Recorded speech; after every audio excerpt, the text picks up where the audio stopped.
I know! I'm in the car, Dickie.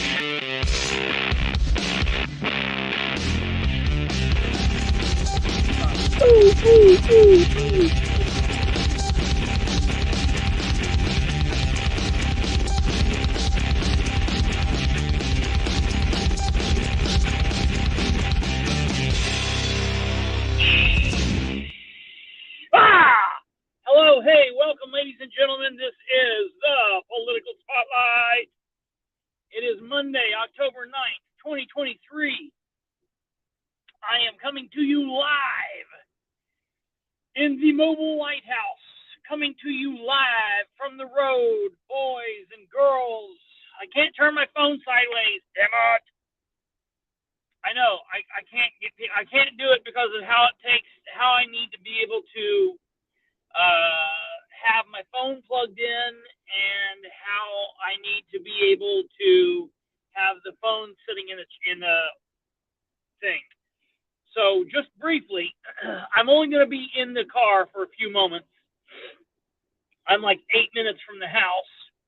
I will carry you into the home studio, and I will switch to the home studio when I get inside. So we're only going to be in this situation for a few more moments. I do look a lot thinner this way, so, I might do everything this way. I look so much good. I look so good. So I might do all of my videos like this, actually. I don't know. We'll determine. Wait till I got to show you a picture since you said that, wait till I show you this picture when we get home. When I get home, wait till it's just me. I don't understand why I said we. It's just me. There's nobody here. So here's the deal.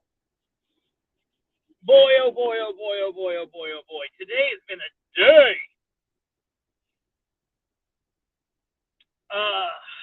I have been running literally since about 10 till 6 this morning. I've been on the road running from one place to the next. Took a little pit stop over at my grandparents for a little bit. Took a little siesta over at my grandparents. I know, anytime I go live in the car, number one, where the phone is at is where my phone, where it normally is, like where it would be if I was using the Maps device. Like, I don't need to use Google Maps, but if I'm with other people and they need Google Maps, that's where it would be in the car. Turn left here. It's hands-free.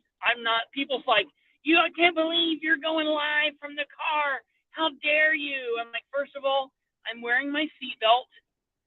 My hands are on the steering wheel. There's no law that says you can't talk to a passenger in the car.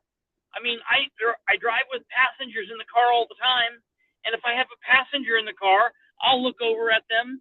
I will gesture with my hands, and I talk to them. It's no big deal. This is the same thing as that. This is 21 passengers in the car with me at the moment, and I'm talking to them. I don't really pay attention to the comments right now. I'm not looking directly at the screen. I mean, sometimes I can. Like right here, I'm looking dead ahead straight at the road. You can't tell if I'm looking at you or not. Now I'm looking directly at you. But while I'm looking directly at you, I can still see the road. So it's perfect as far as that goes. I'm not breaking any laws in the state of Indiana. I'm a libertarian. Tell them to come get me. I will tell you, I told Kate to put the thumbnail up, and I was like, right as I was going live, I was like, oh my God, I need to buckle up my seatbelt before the thumbnail. She takes the thumbnail down, so they won't see that I've been driving with my seatbelt off. Oh God. Oh God. You replying back to people that can't breathe. Oh well, yeah, right. Yeah, I don't know who you're talking about exactly, but that's that. So let me tell you this, ladies and gentlemen. Today's been a day, and it has been a day. It's been one of those days where I'm like, everybody's delusional. Literally, everybody is delusional, or I'm delusional, or we're all delusional. I don't really know which. It's probably the description in this video says host Kristopher Bilbrey, because I always write it in the third person. Like I hate that I do that, and I wish I could get out of it. I wish I could just be like me or we or us or them or whatever. But because I started doing that back on Perception is Reality, I can't just talk myself into just changing it one day. I have to keep everything the same. So it is what it is. So I write about myself in the third person, which I absolutely hate doing. But I'm like, host Kristopher Bilbrey had a day, and he's blah, blah, blah. He thinks everybody's delusional. Or maybe it's him. But since it's dealing with elected officials and wannabes, which are candidates, and government, it's probably them. I was wrong. It's all of us. We are all delusional. Yes, Kate, let me know if we get a ruling on what happened. I had to step out of that meeting, or else I literally would just now be stepping out of the meeting, and we wouldn't be live for another hours.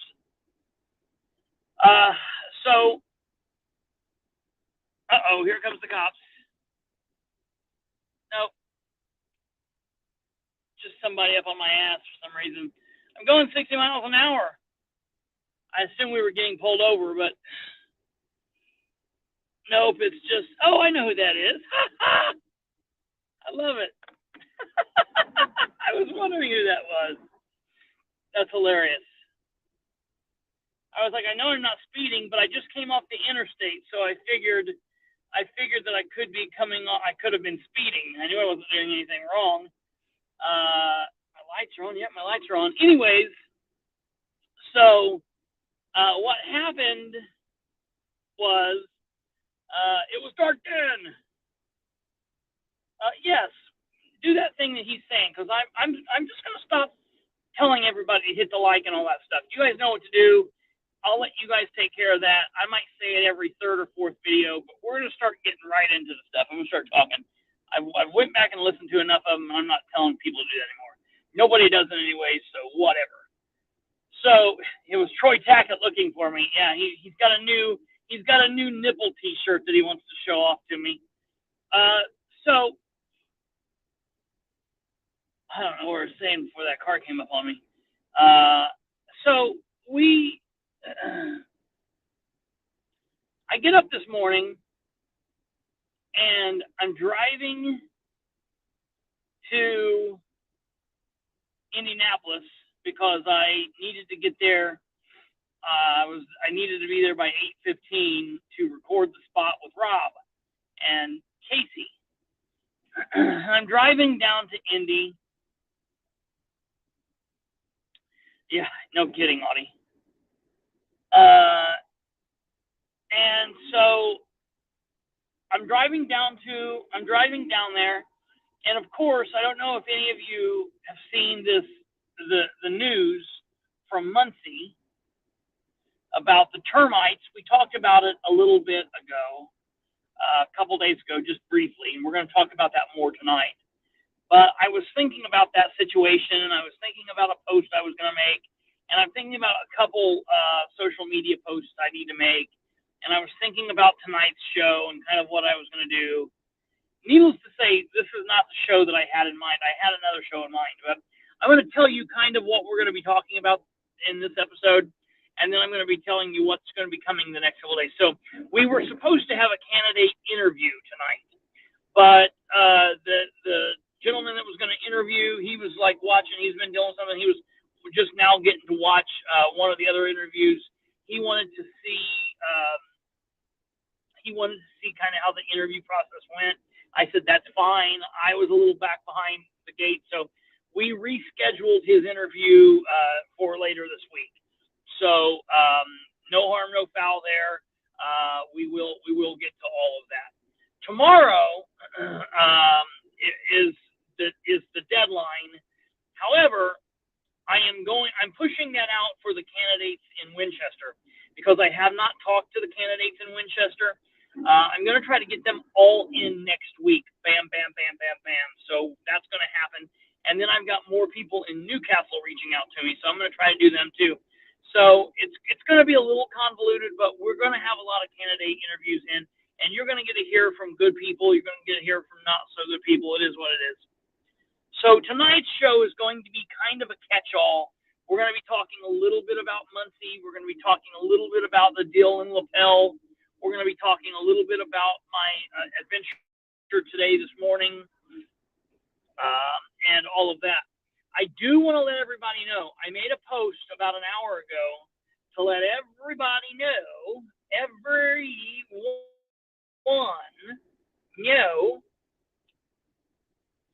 that if you're interested in our coverage of John Sproles, if you like that, if you know someone that likes that, if you're interested in that stuff, we are going to have one or two really John Sproles, Henry County heavy episodes this week.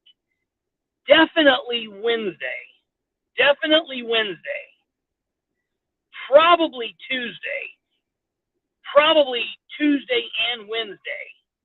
But definitely Wednesday, and then we might have some on Tuesday, and it might be a situation where we talk about him on Tuesday and Wednesday, just because of what's going on, what's coming up. So if you know anybody that's interested in that, you might want to remind them. I've told my people that I know to spread the word in Henry County.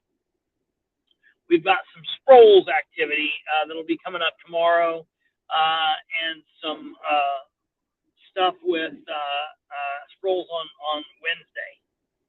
That being said, we do need to talk about the situation with voters registration, folks. It's Monday night. It's 9:24 on Monday night, October 9th. You've essentially got a little over 24 hours until the voters registration ends. If you're in the state of Indiana and you want to register, you want to make sure you're registered. I don't even care if you registered last year, if you voted last year, if you need to check your registration. And I just go through and check it every year mostly because I'm showing people how to do what they need to do. Tomorrow's the deadline, folks. 26 and a half hours for those of us in the state of Indiana. Tomorrow, it's at midnight, but I always say, 11:59. 11:59 is the deadline tomorrow.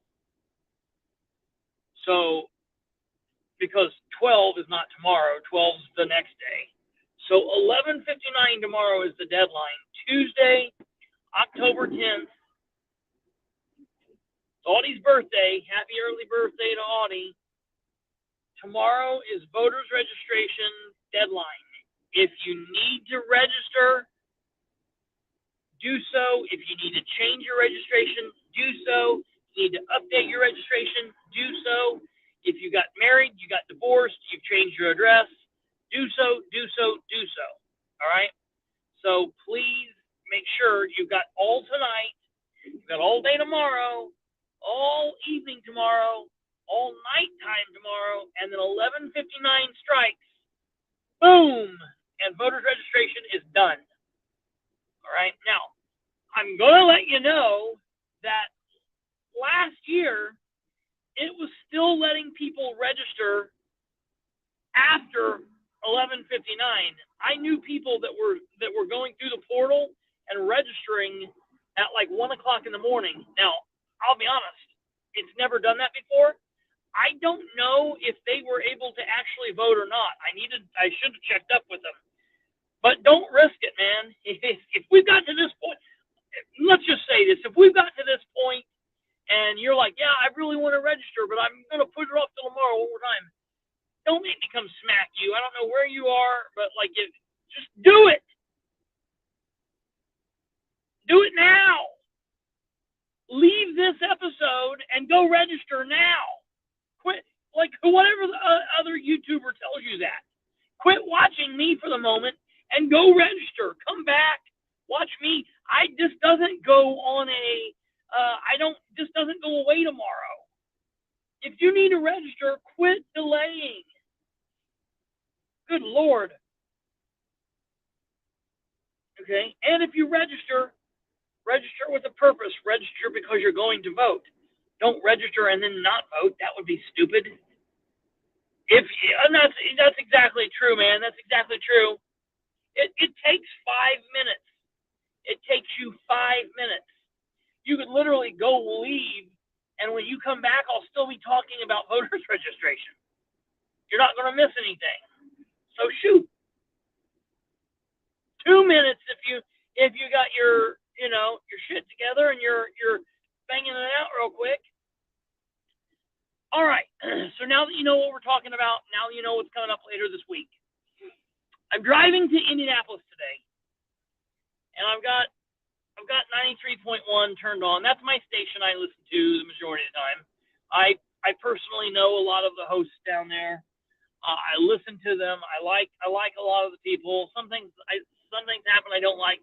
Whatever. I've got a personal relationship with Rob Kendall now. I communicate with Tony Katz and periodically and with Nigel and Hammer and Nigel. And so that's like the main cast of the things down there. So I talk with those people. They're my people, I'm here, they're up here, and I'm trying to get like past them, whatever. It is what it is. So, oh God. So we're gonna talk about this thing too that my mother just said. So here's the thing. Okay.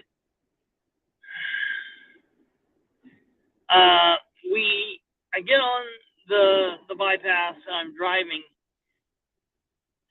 and I almost don't want to say this. I'm almost getting ready to get to the house, but I'm like, I almost want to wait till I get into the house to start this, because I don't want this to be interrupted by anything stupid like the transfer. And I thought about not doing this. I thought about just driving around and doing the whole show from the car, but I'm going to get in because I need to do some stuff on the computer to show you guys. So I'm driving to Indianapolis, and has anybody heard this story?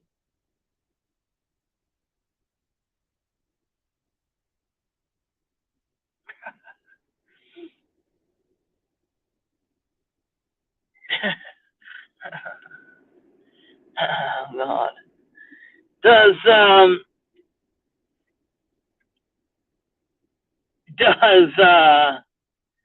anybody follow the happenings of Indianapolis politics at all? What goes on with the mayor down there or whatnot? Joe Hogsett, okay, he's the mayor down in Indianapolis. Anybody, have you heard about this situation where he was missing last week? Okay, this seems to be a common theme for Joe. Now, I knew Joe before he was the mayor. He was a prosecutor in Marion County. I knew him. I've met him before. I mean, we didn't know each other. It's not like we were friends, but I have met with him before. And I, when he became mayor, I was like, oh, he's going to be a good mayor. I know he's a Democrat. That's not my favorite. But I knew in my gut that he would be, tough on crime because he was a prosecutor. Good Lord, what a joke that's been. He's not been tough on crime. That dude is nuts. During the whole riots and everything, he went and hid. He was like, oh, and he took off and went and hid. And this has been something that happens. He just disappears. Well, couple months ago, really horrible timing, they came out and announced that he was going through a divorce. Always, always, always a horrible time going through a divorce. Never fun. It's never a good time. I don't care who you are. I don't care which party you are. If you're the person filing for the divorce, if you're the petitioner. My dad used to say there's never a good day in court. Doesn't matter if you win or you're the winner or you're a witness or you're the victim and it's the prosecution. There's never a good day in court. So besides that, there's never, it's even people leaving abusive relationships and stuff. Divorce is just not fun, the whole aspect of it.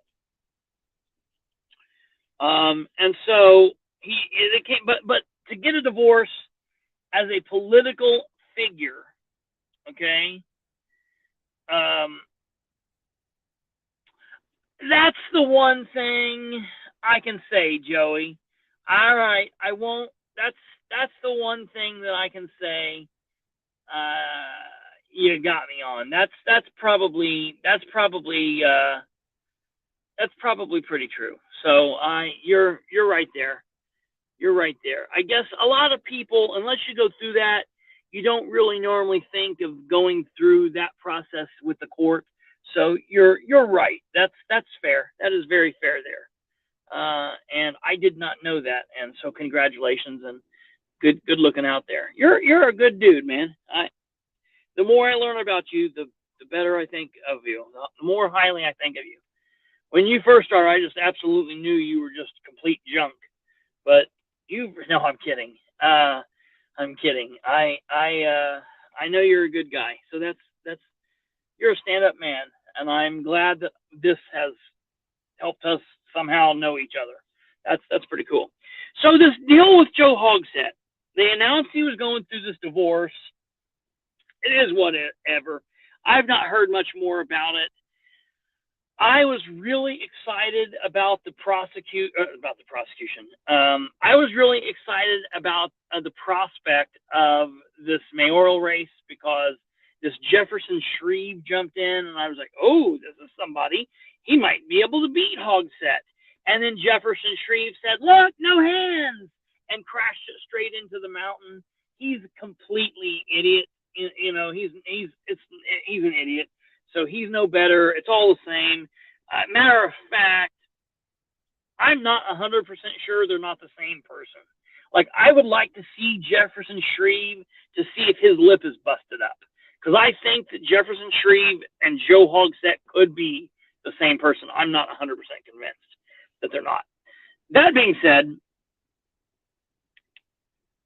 so Hogsett goes missing last week. He doesn't show up to work. He does not go to his campaign events. He does not go to any of the board or the commission meetings. nobody knows where he's at, and no one's saying anything. His campaign staff is not saying anything. His administration staff is not saying anything. His close friends and supporters and allies, they're not saying anything, of course.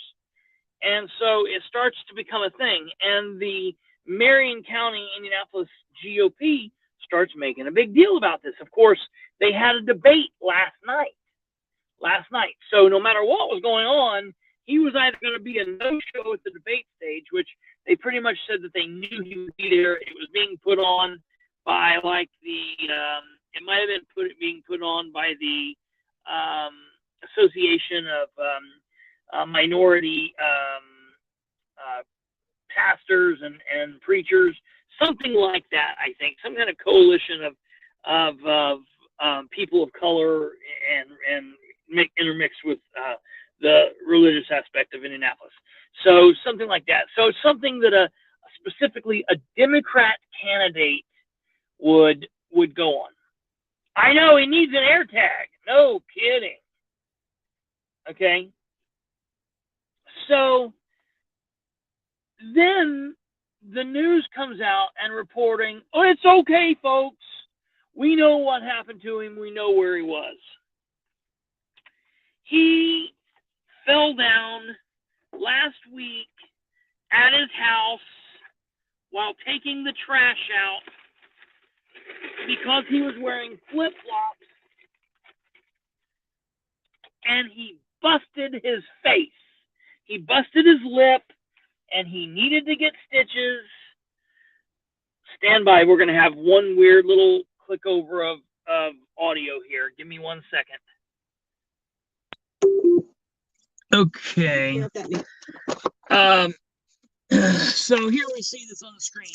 Mayor Hogsett misses events after busting his lip, taking out trash. Told to no longer wear flip-flops. All right. So that's his campaign staff telling him to no longer wear flip-flops. Okay. And so it's really bizarre. Stand by. We're going to be transporting ourselves into the studio. So this is going to get a little weird here for a moment. And I didn't want to do this right in the middle of this story, but it was a dark and scary night. I'm talking about this situation with Joe Hogsett, and I'm going to fall down and bust my lip. I don't even have flip-flops on. Sorry, I'm using you guys to light the way. Okay. Sorry here. Oh, wait a minute. I know what I can do. Huh. When in doubt, whip it out. I can light my way with my light on my gun. Sorry. There we go. Good. All right. Stand by, folks. I'm going to put you down for a second.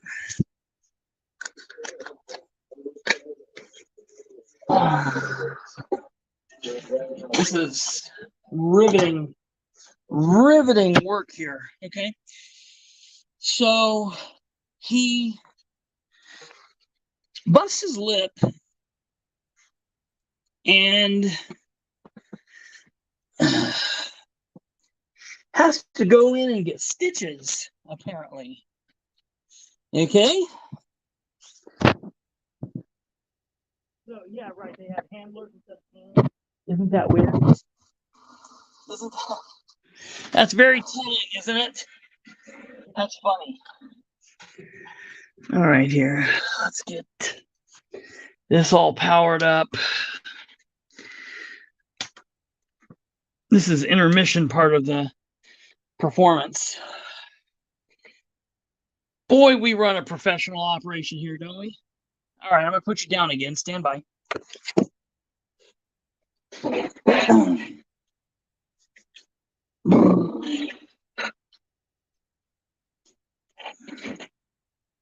is what we get, folks. I was right earlier. I am the one that is delusional.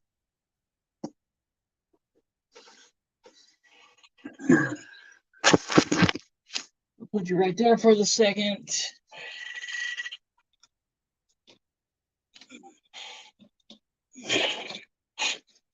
See right there? Kate's even got it up on the screen. What good cover are you, Kate? Putting that up there while I'm doing the weirdness.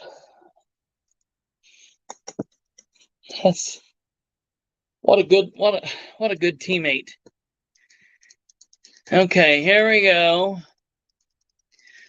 Let me get into the situation. Isn't that weird? It was almost like I walked upstairs. Here I thought I was in the basement this whole time. Delusional, live inner studio. Let's see, we're getting ready to do something weird here. I'm going to mute this.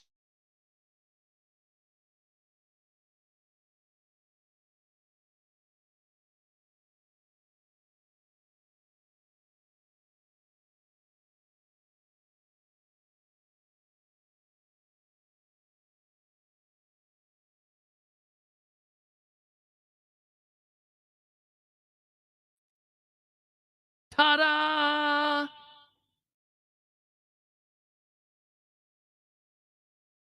Look at that. Wow, look at that handsome devil on the side there. That handsome devil, man. Look at him. Let's remove that crap. Okay. All right. Sorry about that, folks. That was real crazy. I don't normally ever do that, but that was a lot of craziness. Yeah, you came in late. Sorry. It's a whole big long thing. All right, folks. So driving to Indianapolis, I hear this crazy story about Joe Hogsett. Okay. And listen, if the mayor of Muncie just was missing,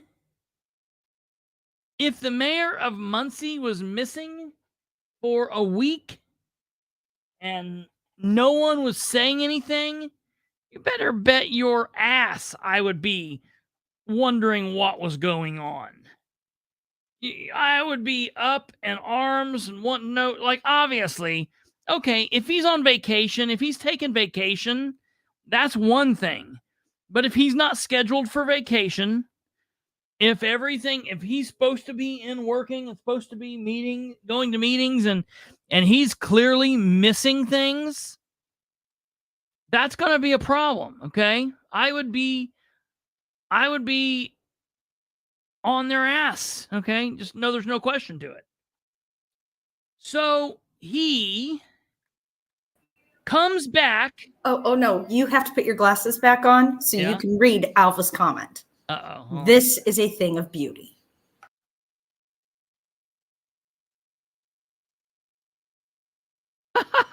When he would say the city would save money. That is definitely true. Maybe if he could go missing for several, specifically depending on what the outcome of this thing is, maybe of the election, maybe he could go missing for a while, and maybe it wouldn't be so terribly bad. That wouldn't be that bad. So, okay. He goes missing, and the news stations come out and say, "It's okay, folks. He fell down.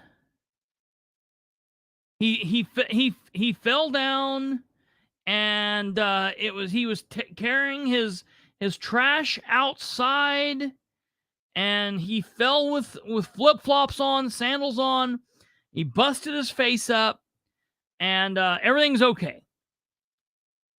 Now, to answer Annie's question, yeah, technically by law, they've got to work one day a year, and that's okay, yada, yada. But at the end of the day, that's the floor, not the ceiling. The law is the floor, not the ceiling. And what is just good enough, in my world, is not good enough for me. There are people out there that might be good enough for.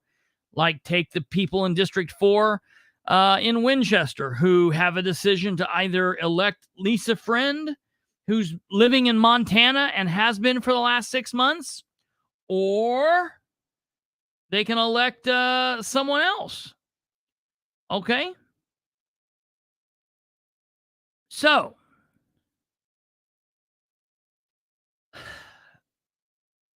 he comes out and he says, yeah, see, there's, that's hilarious. Okay, so he comes out and he says, you know, I've just busted my lip. It's okay. And people immediately start asking questions. Wait a minute. That doesn't seem normal. Like, who takes a week off work because you bust your lip? You know, how many times have you been laying in bed texting or looking at something and the phone falls out of your mouth and falls on you and bust your face? I do that like once a week. Bust my lip all up, bust my nose, whatever. Like, you don't miss work and appointments for 7 days because you have a busted lip. So that immediately did not sound good. But they knew he was going on stage last night, and they knew people would have to see him. This is what he looked like. Oh, God. What? What happened here? Look at this. Whoa, holy crap. Brandon. That's hilarious. So, you know, like, that's really, really kind of crazy that, I mean, he really looks like he hurt himself here. Okay. Well, the Republican Party in Marion County aren't buying this. And this is going to track back to Muncie here in a minute. Okay, I'm going to tell you. This is going to tell you what's going on here. So, first of all, I think it's funny that they've taken this picture outside of this place that says full service bar. That's funny, first off, because it's just like, okay, that tracks. Everything looks good here. GOP questions Hogsett's disappearance. All right, let's take a look at this together. So the Indianapolis GOP is saying, yeah, we don't buy this. Marion County Republicans have a few questions for Indianapolis Mayor Joe Hogsett regarding why he went missing last week. The Indianapolis Business Journal reported that the mayor was absent from several events last week, as well as planned events last weekend, after suffering a minor injury that required him to get a couple of stitches. The mayor tripped, busting his lip while taking out the trash, city spokesperson Mark Bode, or Body, I don't know how you'd pronounce that, Bode or Body, whichever, said in a statement, his lip required stitches. The injury caused Hogsett, who is seeking a third term, to miss events on his public schedule last weekend, including the Indianapolis Alzheimer's Walk and the Indy Scottish Highland Games and Festival. Marion County GOP Chairman Joe Elsner released the following statement. Mayor Hogsett has been absent from his public duties for at least a week, and we only know this because of local media reporting. The mayor and his administration hid the information from the public and the city-county council. And now we are being asked to believe that Mayor Hogsett missed a week of work, including an announcement of a critical arrest by IMPD of the Broad Ripple shootings because he tripped taking out the trash. This just does not make sense. To his credit, the mayor is not a vain man. We've all seen him dance. He shaves his head for charity. We find it hard to believe that he missed a week of work because of a busted lip. It is simply not credible to believe that the mayor went into hiding over a fat lip. Worse, it's a pattern. When rioters destroyed the downtown, Joe Hogsett was nowhere to be found in acute moment where executive leadership was needed. He still never credibly explained that absence. Should another public safety crisis arise in Indianapolis, citizens deserve to know where their mayor, their public safety director, in fact, is present and accounted for. As when Governor Daniels was injured by a door, I guess if you're a Republican, all of the cliche domestic violence things can happen to you. When Governor Daniels was injured by the door in 2011 and got stitches, the public was informed within hours. The residents of Indianapolis deserve to know, what day did this injury happen on? Where did it happen? Where was Mayor Hogsett treated? When was he released? What is the full extent of the injury, and why didn't the public know? The mayor has been absent from his duties for a week, and he hid this information from the public and the city county council. This is unacceptable, and it is a pattern. The citizens of this city deserve to know the truth. All right? Okay, listen to that. Listen to what they're saying here. All right? I mean, they are really going after this guy. And look, I'm going to be honest, I don't disagree with them here. This is not something that I disagree with the Republicans on at this moment, okay? There's a lot of things that I disagree with Republicans on a lot of times. I don't disagree with wanting to know, like, what in the heck has this guy been doing? Where has he been? Why has he not been around? Why have we not seen this person? What's going on? You know, like that's something that I'm okay with saying. Like, where have you been, man? Why does it seem so strange? Hold on a second.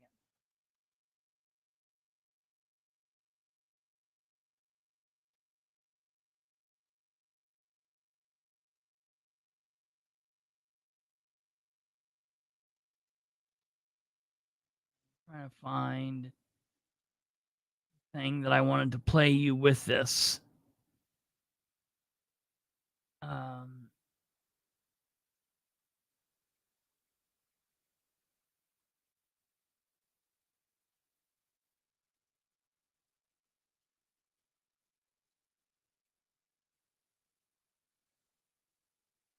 Let me try to Google it here. And I'll get back to my point here.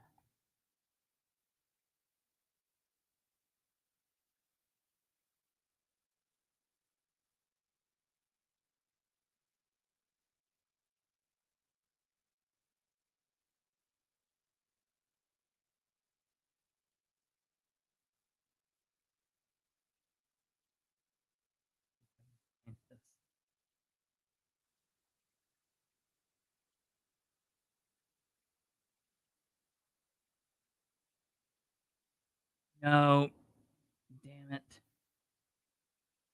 I knew I should have saved it. Look one more place for it.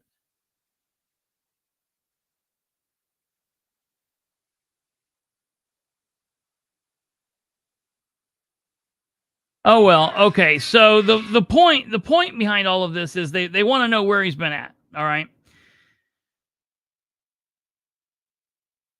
He has HIPAA. So, okay, Annie, I get that. He has HIPAA protections. So I understand HIPAA protections only protect him from the medical people letting him know.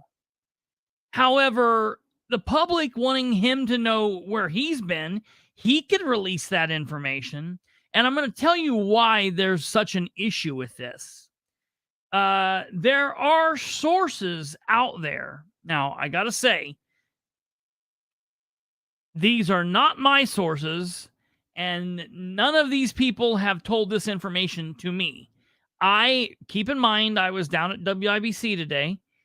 I have heard this from people down there. I have heard this from other folks that I've talked to. I've not heard this directly.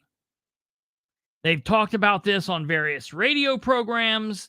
This has been a hot topic in and around Indianapolis and Marion County. The scuttlebutt is, as Audie has said a couple times, Audie said, isn't he a drunk? A scuttlebutt is there's some kind of an addiction issue here. That's not where my mind went to right away. My mind went to, oh, did he get popped in the face by somebody? He's going through a divorce. The very first thing that I thought was, was there some kind of, Annie, but, what if there's more to it? What if he didn't fall? What if, walk with me here, what if there was a domestic battery situation, and that domestic battery situation is being covered up because he's the mayor of the community, and so therefore he is the boss of the police?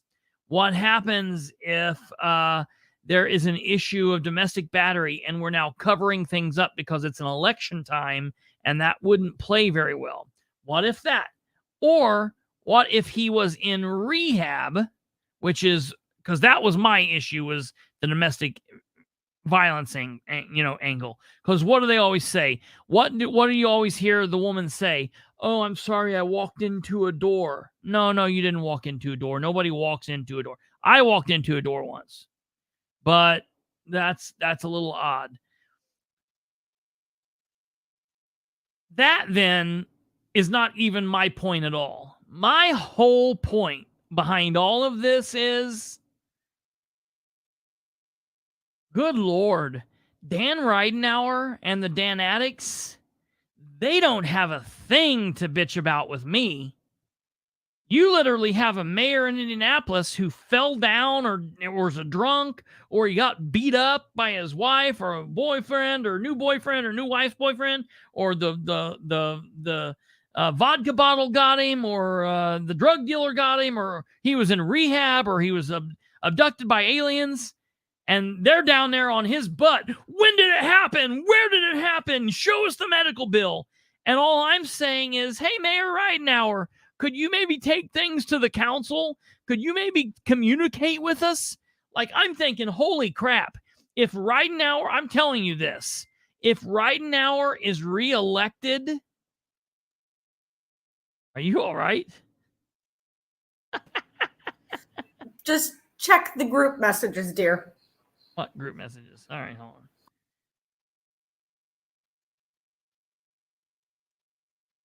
Which group messages? We got so many different group messages.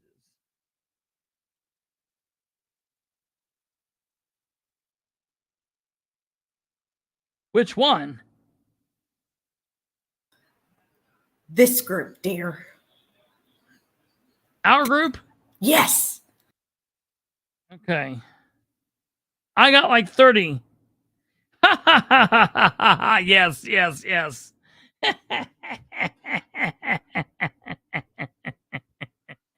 That's hilarious. My whole point of this is, that's probably what happened. My whole point is, I am so easy on Ridenhour. Like, I don't care if his wife's beating him up or his boyfriend. I don't care if he's falling out of the back door while taking his trash out. I don't care if the man leaves on vacation, if he's drunk. I don't care if he's smoking crack. If he's getting his job done, that's all I care about. But the thing is, when I or anyone else have questions about our elected officials' duty, the jobs around here, man, the elected officials around here need to be thankful they're not in Indianapolis.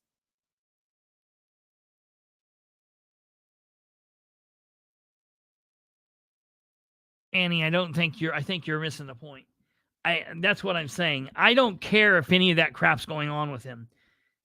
As long as he can perform his job, which maybe it seems like there's an issue with that. Okay, maybe it seems like there's an issue with that, but the voters down there will have to decide. What I'm saying with it is, I don't ever ask any question. I don't get that personally. I don't get that personally involved. But it's not even the rumor side of it as much as it is I specifically only care about what it is that they are doing as elected officials and their jobs.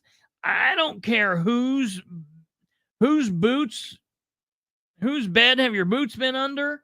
I don't care whose driveway your truck's parked in. I don't care whose dog you're walking. I don't care whose burger you're flopping. I don't care what's going on with that. I really don't care. I just want to know that you're taking the proper plans in front of the council. I want to know that you're getting all plans approved through proper voting and proper vetting sources. I want to know that things that are supposed to be going in front of the Board of Works are going in front of the Board of Works and it's being talked about. I want to know that the things that are supposed to be going in front of the city council are supposed to be going in front of the city council. I want to know the things that are going to the MRC are supposed to be going there. I would like the mayor to not just, haphazardly throw around edit money however he wants to be. I think it's very, very interesting to me like that. All I care about is them doing their damn job. And so, number one, I'm going to say these cheerleaders around here, they need to start kissing my butt a little bit because I'm a hell of a lot nicer to our elected officials than they are in other locations. That's number one. Or number two, next year, depending on what goes on, I mean, next year, either way, it's going to get a whole lot harder because I'm going to start wanting to know a lot of stuff. One of those two things we'll have to figure out. So that was the first thing. But anybody buys this falling out, I believe it's possible for someone to fall on flip-flops, fall out the door, and flop around and bust your lip. I don't understand why you would be gone from work for 7 days from that. That's what doesn't add up to me. So that's a little funky. It is what it is. They'll deal with that down there. The problem right now, though, is Indianapolis doesn't have a choice one way or another. They're screwed no matter if it's Hogsett. They're screwed if it's Jefferson Shreve. So I really feel bad about that 100% all across the board. I don't know what they're going to do. It is what it is, and that's just the way it's going to be. All right, moving on. Now talking about Dan Ridenour locally. We'll get back to the whole WIBC thing. We'll do that at the end. Dan Ridenour, that whole thing then led me into thinking about this situation with the termites. His termite situation. Dan's got bugs. I don't know, folks, did you know that? Dan has a problem with bugs. He's got a pest problem. And amazingly, that pest is not Kristopher Bilbrey. Who knew? Really, right? Okay. So this morning, as I was sitting there getting ready to do the thing with on the radio station, I was making my post about these bugs. All right. And so the first thing I said is, I've got jokes, okay? I've got a joke for the fine people of the city of Muncie, including Mayor Ridenour and his team. Here we go. A termite walks into Workman's Bar and says, "Is this bar?" See why I'm not a comedian? Take two. A termite walks into Workman's Bar and says, "Is the bar Tinder here?" Get it? The termite says, "Is the bar Tinder here?" LOL. Get it? Because the bar is made of wood and termites, well, they eat wood. Get it? Let me tell you another joke. All right, you prepared? That was just a killer. I'm surprised any of you people can even breathe right now. Let me tell you another joke that might be even funnier than that one. Muncie Mayor Dan Ridenour told the people this whole jammed through bizarre purchase of 809 West 8th Street was a good deal. I said Mayor Ridenour. Now that was funny. Yeah, right. Well, you, but you've not even let me get to the punchline yet. The punchline is No, that's a perfect punchline as far as I'm concerned. Mayor Muncie Mayor Dan Ridenour tells the people this whole jammed through bizarre purchase of 809 West 8th Street was a good deal. And by the way, he said it would be open by October of 2023. October of 23. Get it? It's funny because it's October of 2023, like right now. Get it? You get it? Why that's funny? It's because it's currently October of 2023 right now. And a friend of mine today, Sarah Beach, went by there. And she took some pictures of that place. And let me show you what she found. This just adds to it. All right. Here is a center in crisis. I mean a crisis center. All right. Here is Dan's center in crisis. So this is what it looks like. Looking at it from the east side looking west. All right. Did the termites eat off this whole portion of paneling here? All right. So that's picture number 1. Okay. Picture number 2. Oh, looky. This is the kind of the asphalt around the side of the building. Look at there, man. That looks like, woo-wee. That looks like it's really gonna, man, they're really doing some fine work here. All right. Let's look here. Oh, no, I think that's it. Is that it? That's it. That's it. So, and then here also is the building. Okay. And so here's what the Star Press ran. Termites slow crisis center renovation.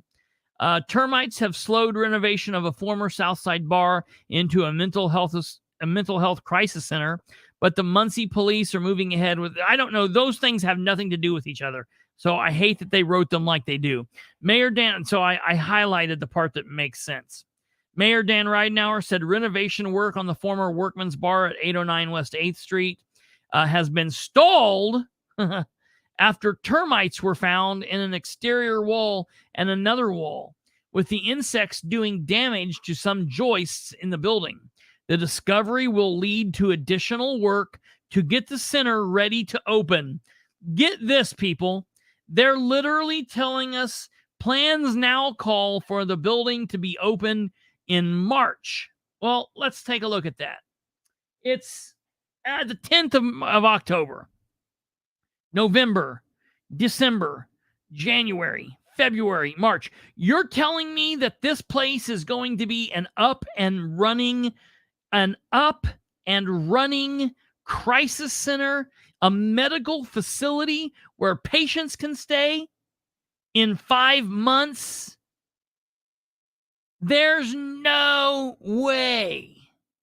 No, the social worker is not going to work there. That's why I hate that they wrote that story that way. The social worker, the chief of police or the deputy chief of police talked about this. They're going to come in and work with the police in situations where it might actually call for, a social worker rather than an armed police officer or whatever. It's kind of going about that way. Now, there would be a little bit of crossover, but the police received this off of a grant, and it had nothing to do with this crisis center here. It had nothing to do with that. So I want to make sure that people are aware they didn't have anything to do. Just be clear. Yeah. Dan did a run around the council. Yeah. To get this approved to buy. Yeah. And because of the way that he did it, it was purchased as is. There was no inspection required. Oh, I don't know. I need someone to tell me, because I'm not a real estate guru or agent. I thought in the state of Indiana, whenever you purchased properties, there needed to be an inspection. I mean, he's a banker, doesn't he know? Shouldn't there have needed to be? I mean, we're talking about city money of $140,000 plus utilities. Should there not have needed to be an inspection here? Wait. Joey's saying nope. What are you saying nope about? No, there didn't need to be an inspection? Or no, they didn't have one. Or no, they both. didn't have one. Not if you don't get a loan. It's not required. Okay. He's using federally money. Required. Okay. Well. So the runaround. Yeah. The runaround, he bought it as is. Yeah. Didn't bother to have a 50-year-old wooden building inspected for bugs. Okay. So, all right, back up here. So the city of Muncie bought it that way. Yeah. They bought it from CBIBG, MOUSC, whoever those people are. Cool. CBIBG, ABG, CBLGBQTQA, MOUSC bought it from Belinda Munson. And did they need it? Did they? Right? And they had it for a month. Did they use a loan, or did they not need a loan? So Mike, let me ask you this: if you know your building has termites, do you not have to disclose that? I would think that you would. Let's say EBG, BIBG. Let's say they didn't. Let's say they didn't get a loan and they paid cash too, because since they're a black dark cabal, they probably just have mountains of cash. Are we saying that Belinda Munson didn't get a loan? Because they even used a person from the bank as part of their team. So you can't tell me. Somebody involved with this got an inspection at some point. And those termites had to have been there for a long time if the joists are going to have to be replaced. And not just, kill the bugs. Right. Jackie, beautiful point. Audie Barber actually brought that up. He brought that up to Councilman Troy Ingram about using the old Y for warming stations. That's a really, really good situation. I'm saying there has to be some regulations on spinning the... No, you're fine. That was good. I'm saying there has to be some regulations with spending the ARP funds. Well, let's look at this. He used edit money, ARP fund. He used edit money and ARP funds. And I'm not really sure what the breakdown was. What? I don't know how much he used where.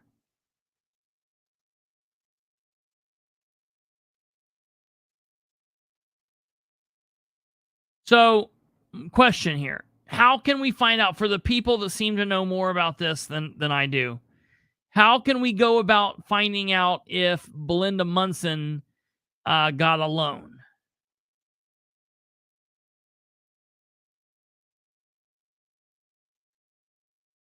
Is there a way we can find out if Belinda and Clark got a loan? We would never know. We never know.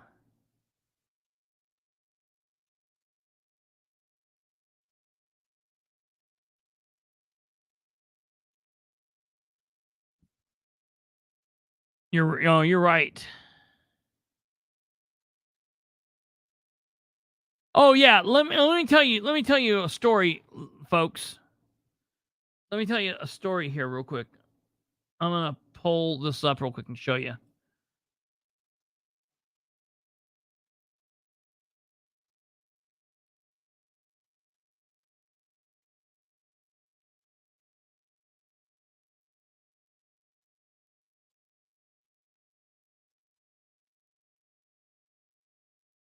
Whoops.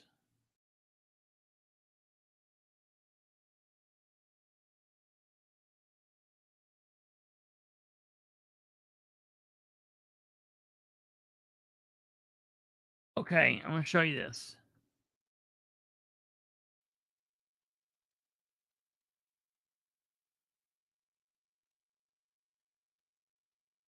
Let me show you here. See this,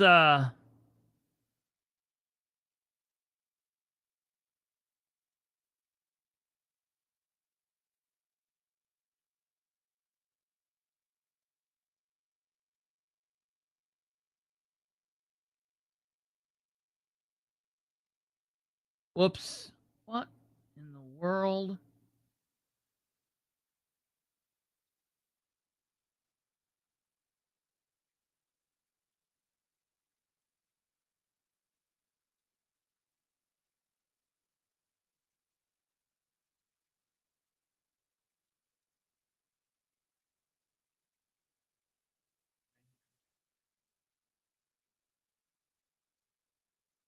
See this home right here? See this house here? This is a home, and let me back this out. This is a double lot house. This is this property here all the way over, and then this house where there used to be a house here. This was my house in Winchester. Okay, this is where I lived at in Winchester before I moved back to Muncie. We bought this house in 2012. When we walked through the house, this amazing church was right next door. Matter of fact, this is the church that we used to attend. And then we were going to church, and they had a for sale sign in the front door and an open house, and we walked in there. And at the time, when we walked in, I walked through the door and I walked in here into the back, and my ex walked this way through the house. And when we met in the back of the house, we both like looked up at each other and we're like, yeah, this is the house. This is it. This is what we want. Well, when I came back through, she walked left. Well, when I came back through, it was like walking on a WWF ring. I was bouncing through. I was like, whoa, whoa, whoa, whoa.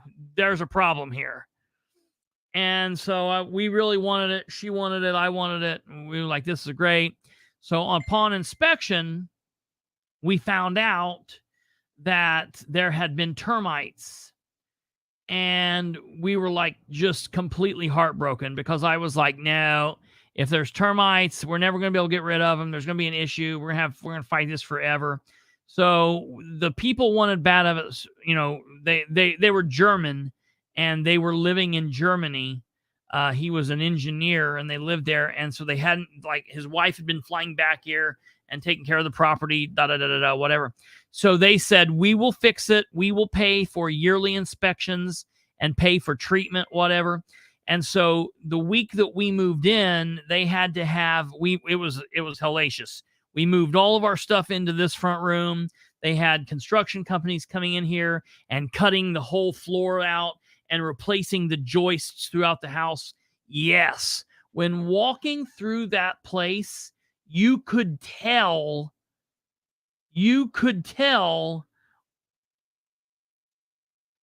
absolutely noticeable. No question. No question. Okay. So it was like, look here.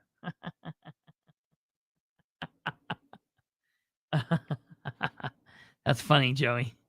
That's true. I guess I didn't know that.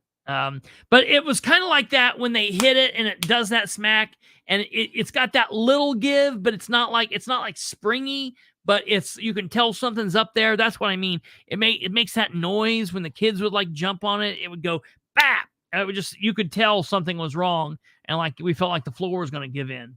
And so that happened, and we fought them and all that, and you know they had to make it right. So that's a thing there that's really, really crazy. So I go back to Audie's response. He probably didn't walk through the building. He probably never walked in there. Never, ever walked in. Joey, are you and I friends on Facebook? Do you not have Facebook? if you have Facebook, you need to send me a Facebook friend request. Or do you use Twitter, or what's the deal with you? Or do you not do any of that? I would say the joist damage is caused the roof has been leaking forever at Workman's. Yeah, I do, but I haven't been on in a decade. Okay. Do you do Twitter or anything like that?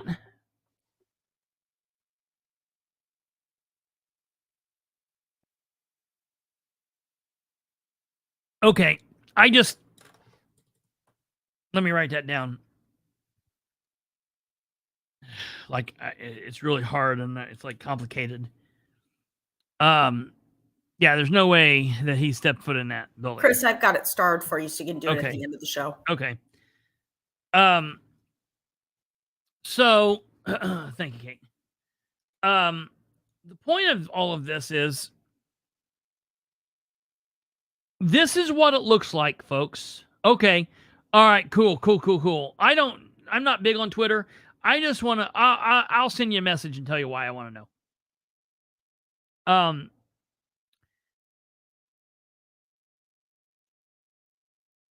This is the back end of what a Ridenhour dirty, jammed through deal looks like. This is what it looks like, folks. This is what it looks like. We've got a situation where we pumped a bunch of money into it that we didn't know we were pumping in, $135,000. The inside looked exactly like the outside. I was there about a month ago. I was going to make a short, a Facebook short, and it didn't work. I couldn't get it to work. That's the next question that Annie's put here. Has the building been inspected for asbestos? Dan's like, yeah, I'm trying as best as I can. See jokes for days. I don't know. Good question. So when I put this out there this morning, saying the thing about the jokes, and all that stuff, and being kind of a smart butt with it, I then said, okay, being serious for a moment, what's up with this deal? It was very sneaky and questionable to start with. I covered all of that for weeks back in February of this year. And now, matter of fact, the very month this crisis center was originally slated to open, October of 2023, we find out that nearly nothing has been done to or with the property. And now it has termites. It has termites, which now means more work will need to be done, which definitely means more taxpayer money will have to be dumped into this project. It's more of a center in crisis than a crisis center, but the serious question here is, were the termites not found out during the inspection that would have needed to be performed back during the sale? All right, now we find out that there wasn't needed to be an inspection. So I'm surprised they didn't come on and be like, stupid Bilbrey, there didn't need to be an inspection. And I would be like, okay, wow, cool. Because the law said you could do the bare minimum, Dan said, okay, check. That's what we want to do, the bare minimum.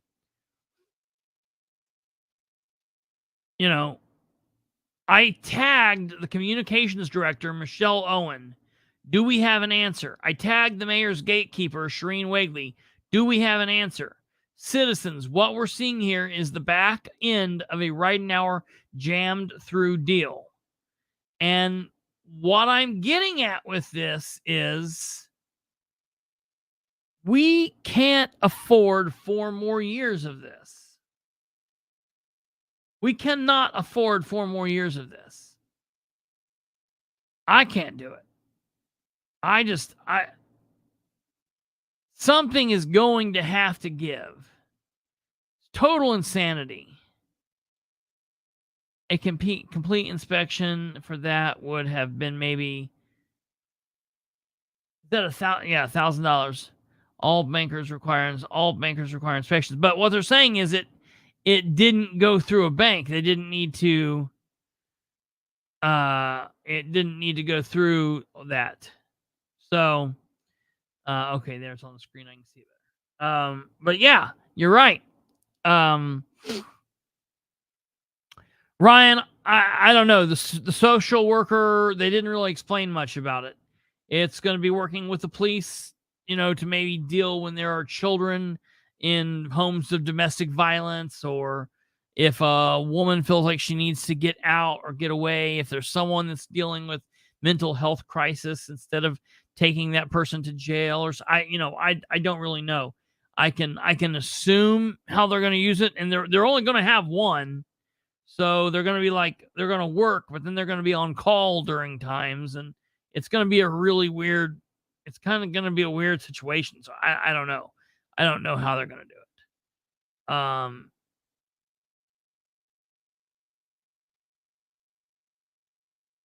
Pretty sure an asbestos inspection should have been done, though. I'm definitely, I don't know. I know with the ARP money, and I know with a lot of the federal dollars, there are situations where they are required to have asbestos inspection before any money changes hands or whatever. I do know that. We actually dealt with a situation with that. I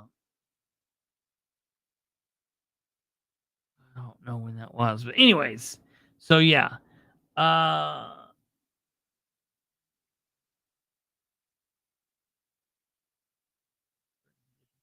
That's inspection required, but not all loans. Okay.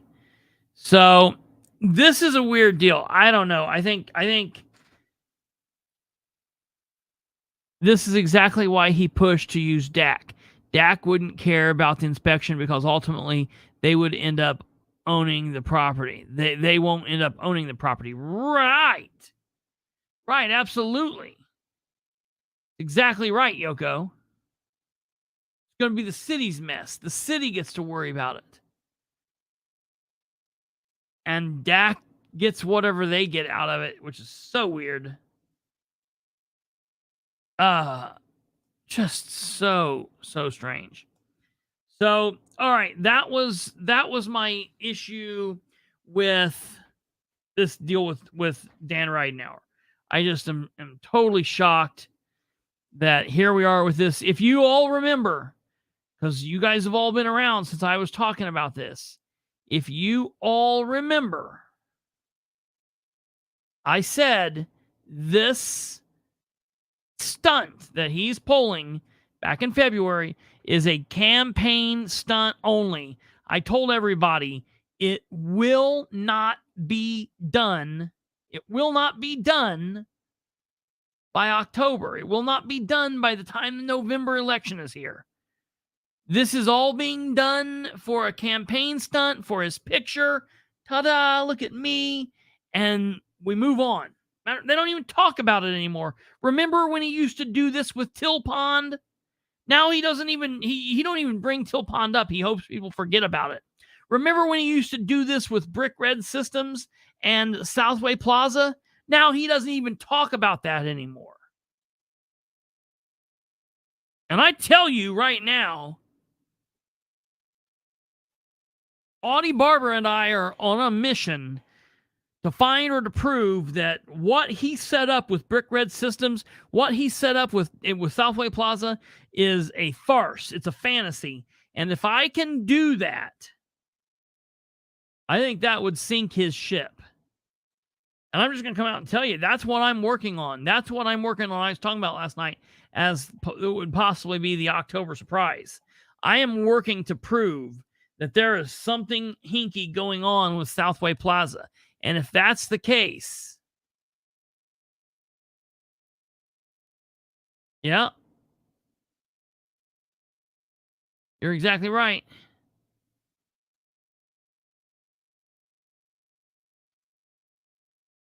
What do you mean on Sunday morning show? What's Sunday morning show?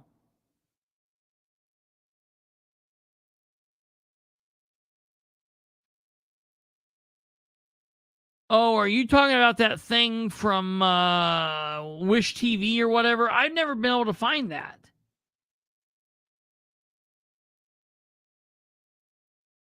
Let me tell you. Brick Red System. Let's call Brick Red System. I'll let you hear what Brick Red System sounds like when you call it.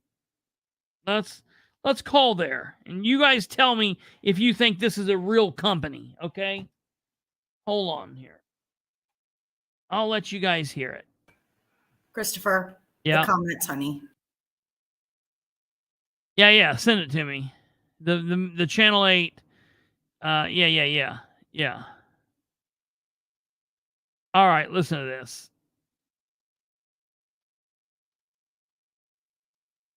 Tell me if you can hear it ringing, because I won't be able to hear it from if I through.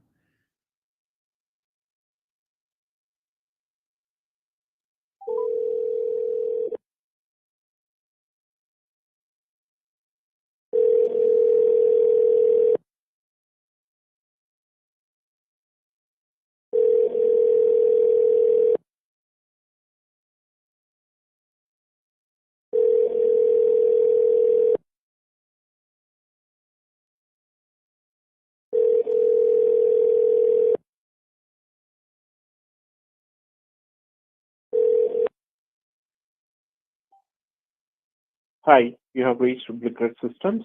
Please leave us a message. We'll get back to you shortly.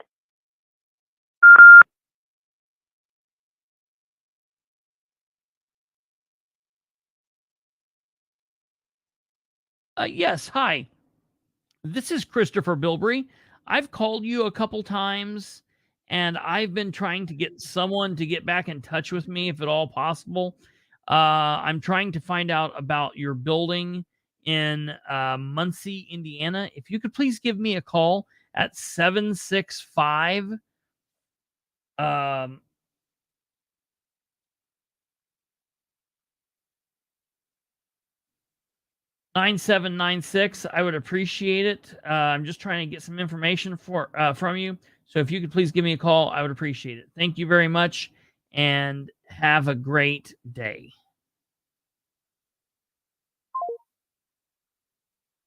All right. So, I've been calling them.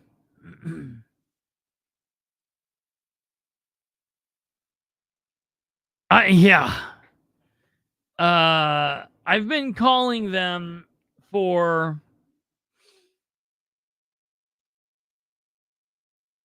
weeks, 2 or 3 weeks now. And I get that. I ask. It sounds like somebody's, home answering machine from like 1940. You should play what?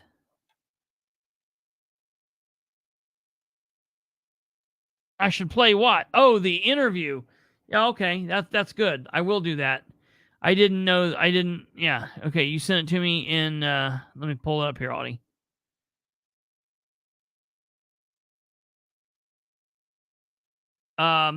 So yeah, that's a little funky. That's real funky. Yeah, he sounded like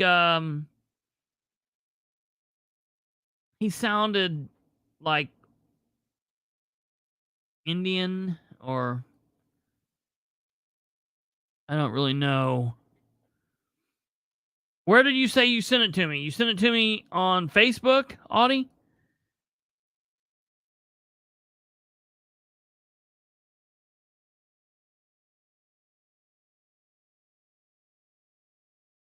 I need you to send it to me on Facebook, man. I don't have it.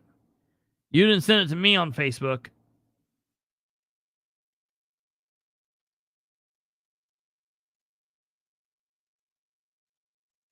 In Messenger? You sent it to me in Messenger? You liar.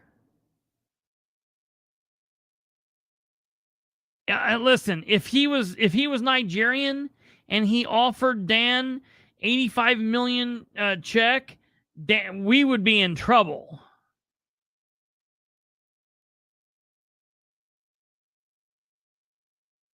You tagged me in what?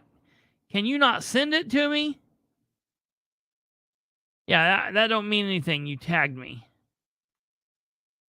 Yeah, you tagged me in something that the content isn't available. So whoever shared it originally is either blocked me or whatever. Can you send it to me? I can probably find it by the time you do that.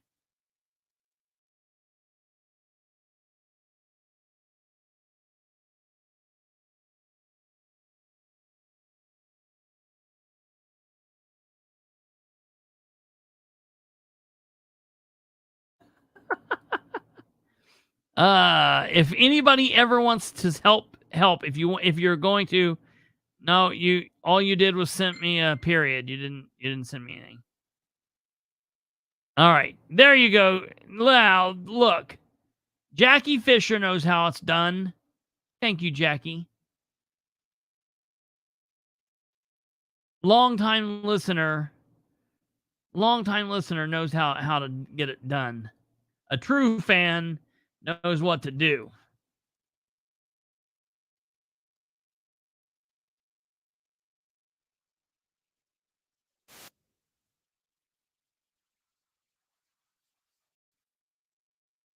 Hold on.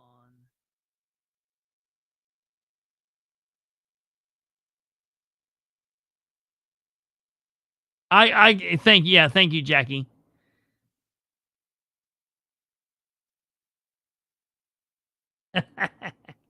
Audie.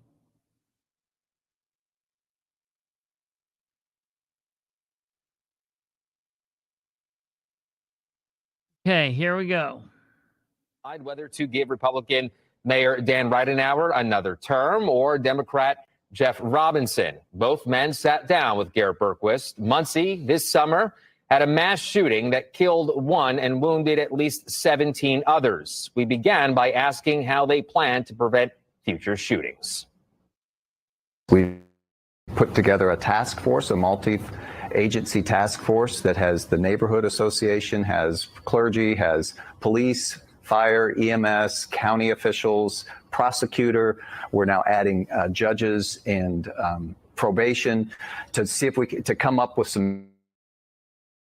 But no youth who they're blaming, and no one from the city council. No youth and no one from the city council. Interesting. Different areas.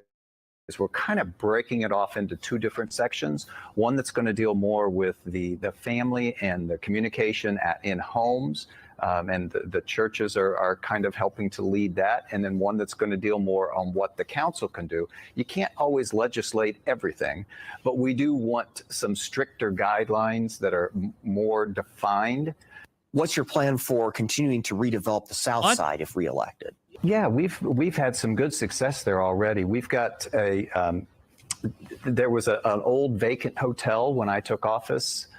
We combined some resources from our Unsafe Housing Board, from the edit funds, and from community development to tear that building down. And once we tore it down, I was able to communicate with a Indiana-based lumber and hardware store, Gilman's. They're out of Batesville.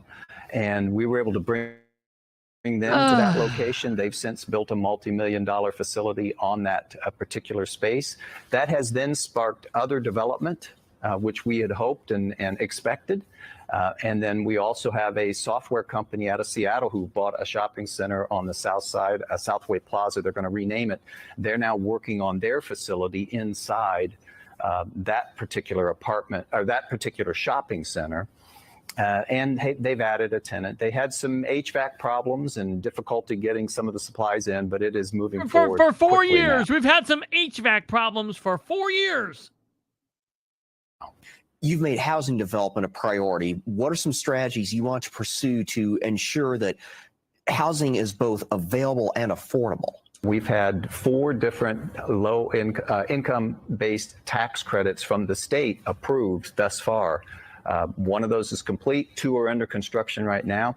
And they're building individual houses on 61 different places throughout the city. So it's giving investment in neighborhoods that have been struggling. and it's providing a nice housing option for those. So we're going to continue that effort. We do have some momentum now. We have a lot of people reaching out, so we may be able to taper that down a little bit and use some resources in another area. But we know that housing is important. What makes you the best candidate for this job?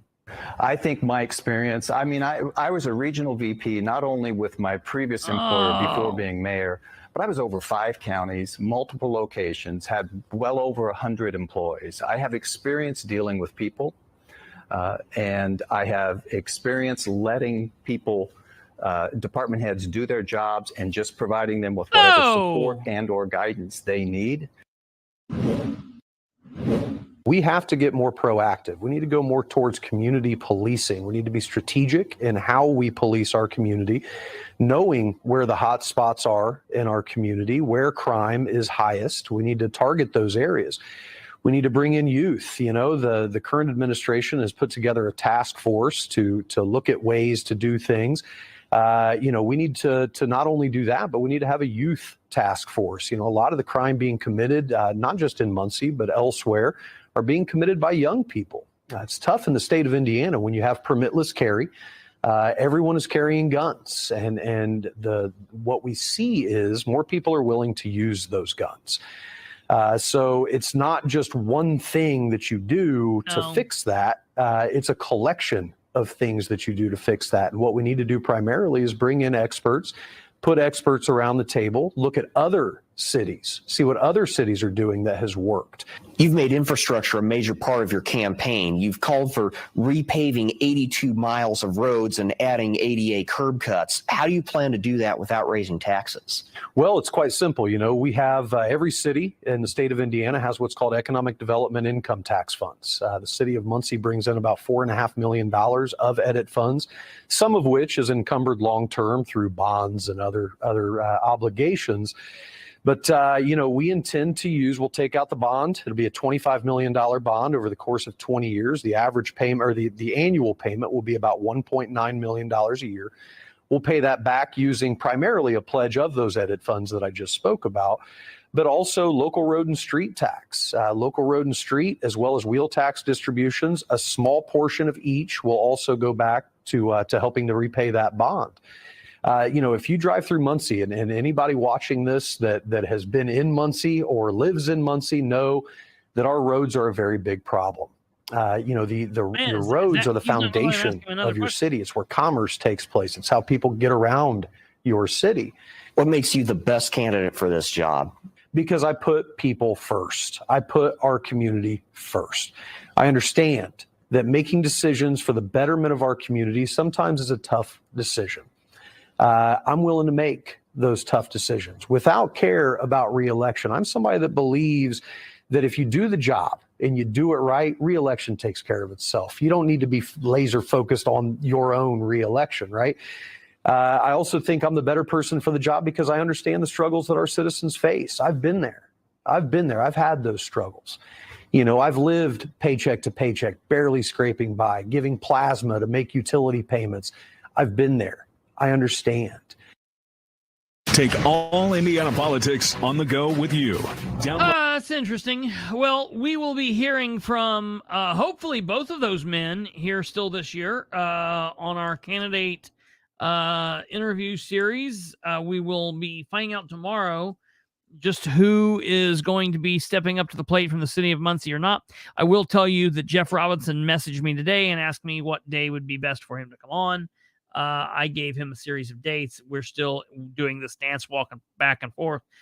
He's telling me he's going to interview. He's not giving me a date yet. I'm still waiting for that. So I told him what dates I figured that the largest crowd base would be on. That's what I asked. And so, you know, that's up to you guys, really. You know, how many of you'd pull out?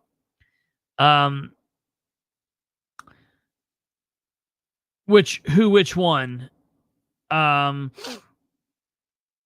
What the redhead? I don't know. We'll have to find that out on the interview. I have not specifically asked him. I know that both of them have claimed to be pro Second Amendment in the past.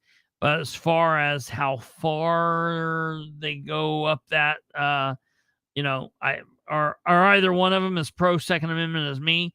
Probably not. But we'll have to see. Hopefully they'll both sit down and interview with me, and the citizens will be able to hear that. So that's definitely an interview. If you want to hear that, or see that again, or share that, I will put that on my wall. That is, you can find that just by going to wishtv.com, channel 8 politics, and look for that. So that is where that is. That's where that's at. All right, moving on from there. So we've got obviously this stuff in City of Muncie I'm going to be following. Also tonight, before we wrap up, I'm going to wrap up with the channel, the WIBC interview today. But before we wrap up, I want to talk about what happened in. I want to talk about what happened tonight in Lapel. Of course, we had the doctor on last night with her friend Amy Renee, and they both were speaking about a mile a minute last night, getting the word out, and I think that they did a really good job. I got to tell you, folks, I got a sense of Muncie. I've talked over the last several years on my different various broadcasts about how I was so touched on August the 5th of 2019 to show up to the city of Muncie and to see that 12 or 1,300 people came out. I was so shocked. I was so shocked to see that. It made me so happy. That was like doing a toot of Coke or whatever, man. That was like, it sent me into outer space. I was so amped up from that night, seeing those many people there. I was high as a kite. That got me, man. It was such a beautiful thing to see. I love seeing when citizens show up and show out for their community. And tonight I witnessed, albeit on a smaller scale, just because of what it is, but I witnessed that in the town of Lapel tonight. They had a BZA meeting in Lapel, and I'm going to show you a picture here. I got into the very back of the room. Now, this doesn't look like anything here. What you cannot see here is this is standing room only. There are people outside of this building that couldn't get in. There are people that go left, and then that room that we're looking into in front of the TV, it opens up, and there are people that are all sitting down. I should have took a picture of the outside of the building. Oh, I did get some other pictures of inside, and this is even after people cleared out. Stand by, I will show you here.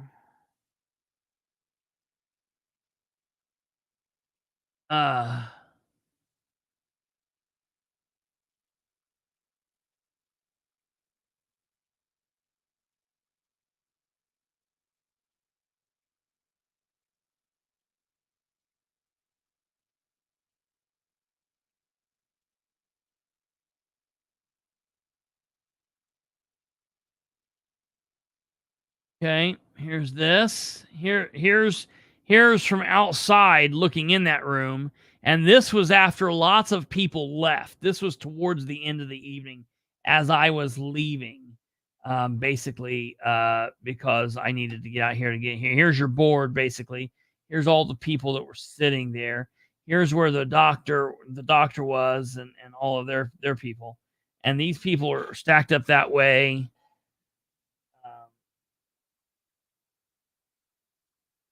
There, I was back behind these people. I was back that way further. There were people all down that hallway.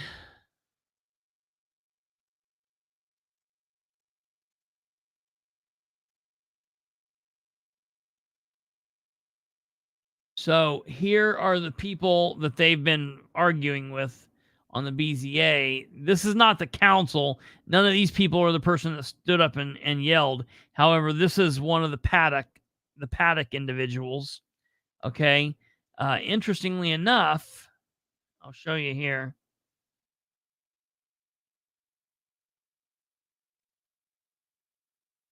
This guy, there's a woman here in green.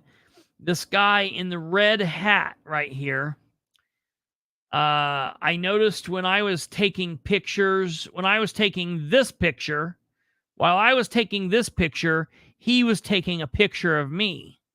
And I was like, why is that guy taking a picture of me? Well, he is this guy's brother. He is Paddock's brother. So, I'm sure it's got something to remember. The doctor's tire got sliced. They've been knocking on people's doors. I don't know who these people are, but yeah, they've been doing something to, act a little funky. So, oh yeah, Amy was there. The doc was there. They were there fighting. Amy got up and put on a killer performance. One of the things that pissed me off is the board was making people give their addresses. And I was like, no, don't give your address. I was trying to look up. I was trying to,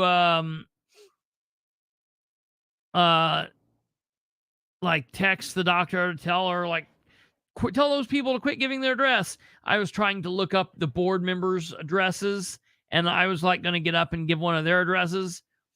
This guy, one of these guys that were speaking on behalf of the team, said that his wife texted him a message. I'm going to try to find this acronym.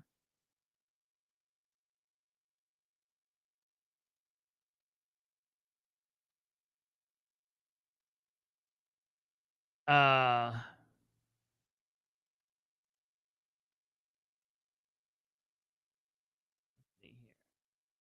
means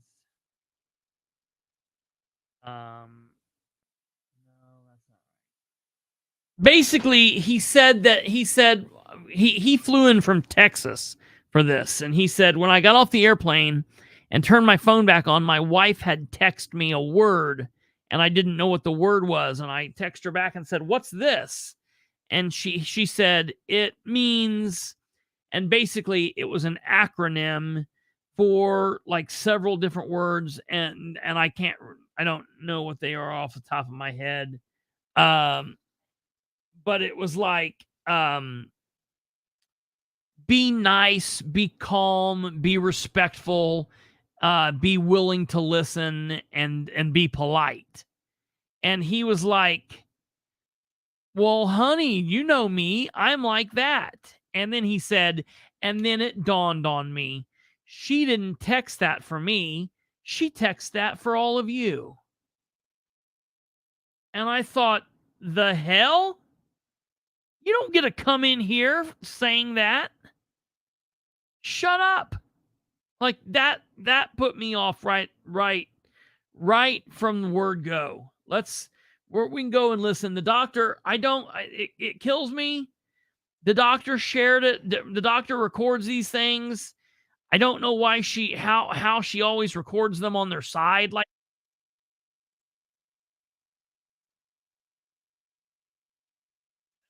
I don't understand why they're always on their side. I don't know what she's got going on, but she's a doctor, not a videographer.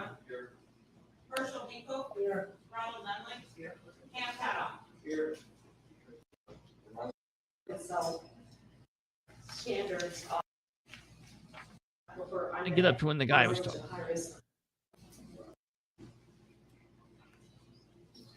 very points from the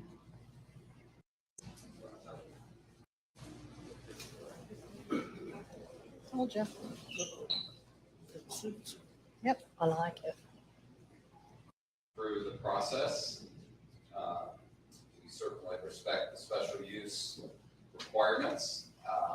And after reading the minutes from the September hearing, what we have done in an effort to bring you to a conclusion this evening, we've supplemented our submittals to the town and to your planning staff, and with a focus on really hitting the 4 criteria.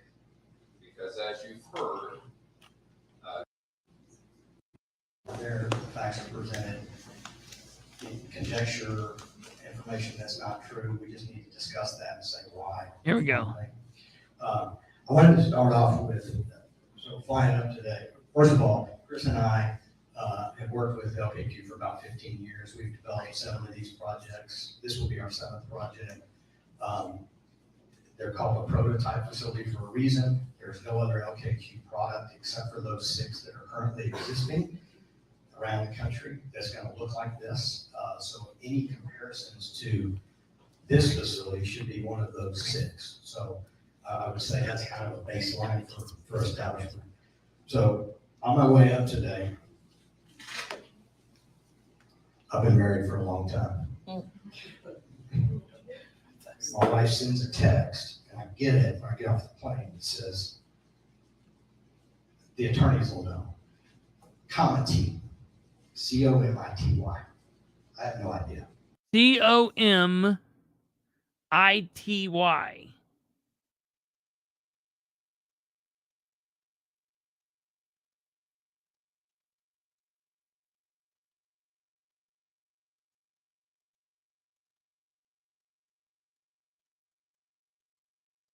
Courtesy and considerate behavior towards others. I'm not that smart, but I look up the definition and it says courtesy and considerate behavior towards others. I'm thinking, wait, she knows me. I'm pretty courteous, pretty nice. And then I realized when I came in here tonight, it's supposed to be for you all, I think is what it's going to be. It was supposed to be for you all? What an asshole.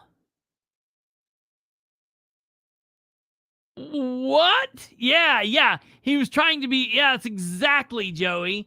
And let me tell you, it went over like a lead balloon. Like the people, thank God, I guess maybe it would have been better if the people that were with me, if we had been up front, this meeting would have been a whole different meeting. Let me tell you. So, going forward in our presentation here. a couple of words. Thanks, Jim. The brake system, whatever, you're going to have spill off. For them, gravel, correct? It's not concrete. Mm-hmm. Am I correct? The storage area is gravel, right? Right. 2 days a month. Yeah. And normal business. I mean, they were just ridiculous to everybody. Areas, first of all, this area.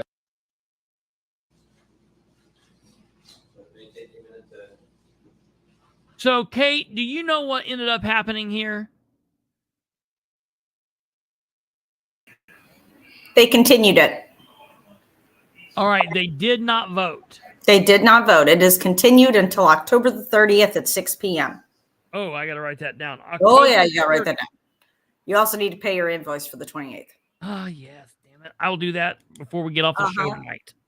I'll do it on the air. Before hell freezes over, Kristopher will pay his invoice. Or October 30th.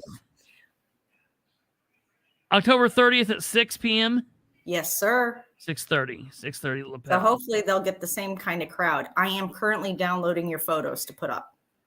Okay. I'm really glad that they continued it. I didn't think they were going to. They gave the LKQ attorneys over an hour to present. And then when the attorney for the remonstrators showed up, when it was his turn, they gave him 12 minutes. They said, you're here speaking on behalf of 4 people. You can have 12 minutes. And he was like, they said, we'll give you 10 minutes. And he was like, well, I hope that you're willing to hear me out, to give me a lot more time than that. And they're like, well, we will compromise with you. We'll give you 12.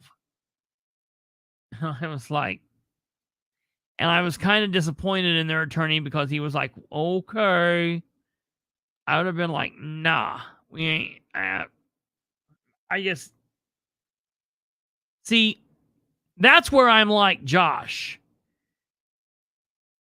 Like, I might not immediately launch into horseshit, bitch, carrying on and worse, but you're not going to tell me that you're going to shut me down after you've given my direct opponent an hour and a half to speak, and now you're going to give me 10 minutes. That is not going to happen.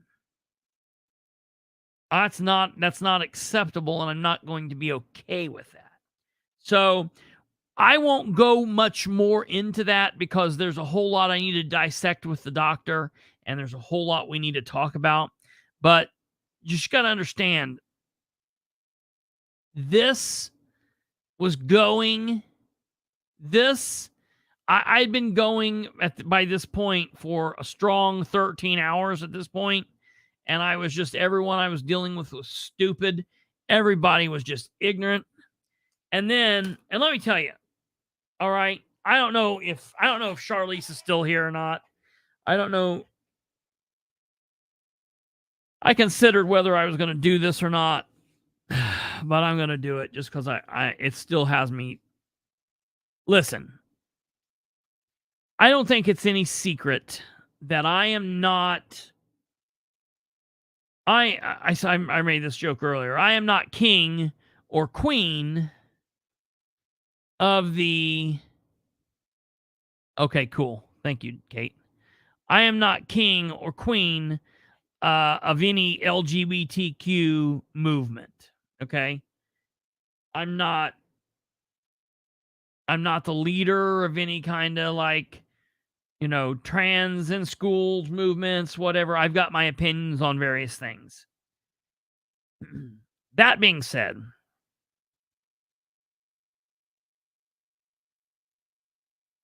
my personality, just how I interact with people, along with my personal beliefs and my religious beliefs, it all mixes together to make me who I am. I can have a belief about how someone is doing something or how a movement is doing something and not alike or agree with this or that, and still understand and respect people's ability to speak and do what they want to do or whatever. I can maybe not agree with something. It's like this. I don't agree with Democrats or people from the left, but I don't say that people shouldn't be allowed to be Democrats. Yeah, you're allowed to be a Democrat. Be a Democrat all you want. I'm not a gay man, although sometimes I play one here on the radio show. I am not a gay man, but I'm not telling someone you can't be gay. I am not trans. I'm not telling you can't be trans. Do I want anyone to force anybody to have to listen to me? No. Do I want anyone to force someone to have to call me, yes, sir, no, sir, or whatever? No. Do I want to be forced by the state to do anything? Absolutely not. Nor do I want to force anybody else. If there's an asshole out there, I don't want to force that asshole to like black people. If they're racist, let them be racist. We know to stay away from them. We know whatever. I'm friendly with Charlize. I'm friendly with Ryan Webb. I'm friendly with lots of people that crash and don't mix. I have capability of doing that. Okay. I respect Charlize for who Charlize is as a person. Doesn't mean I would live the way that Charlize is. Doesn't mean Charlize would live the way that I do. But we give each other the respect to live the way that we do in the world in which we live and our walk. Okay?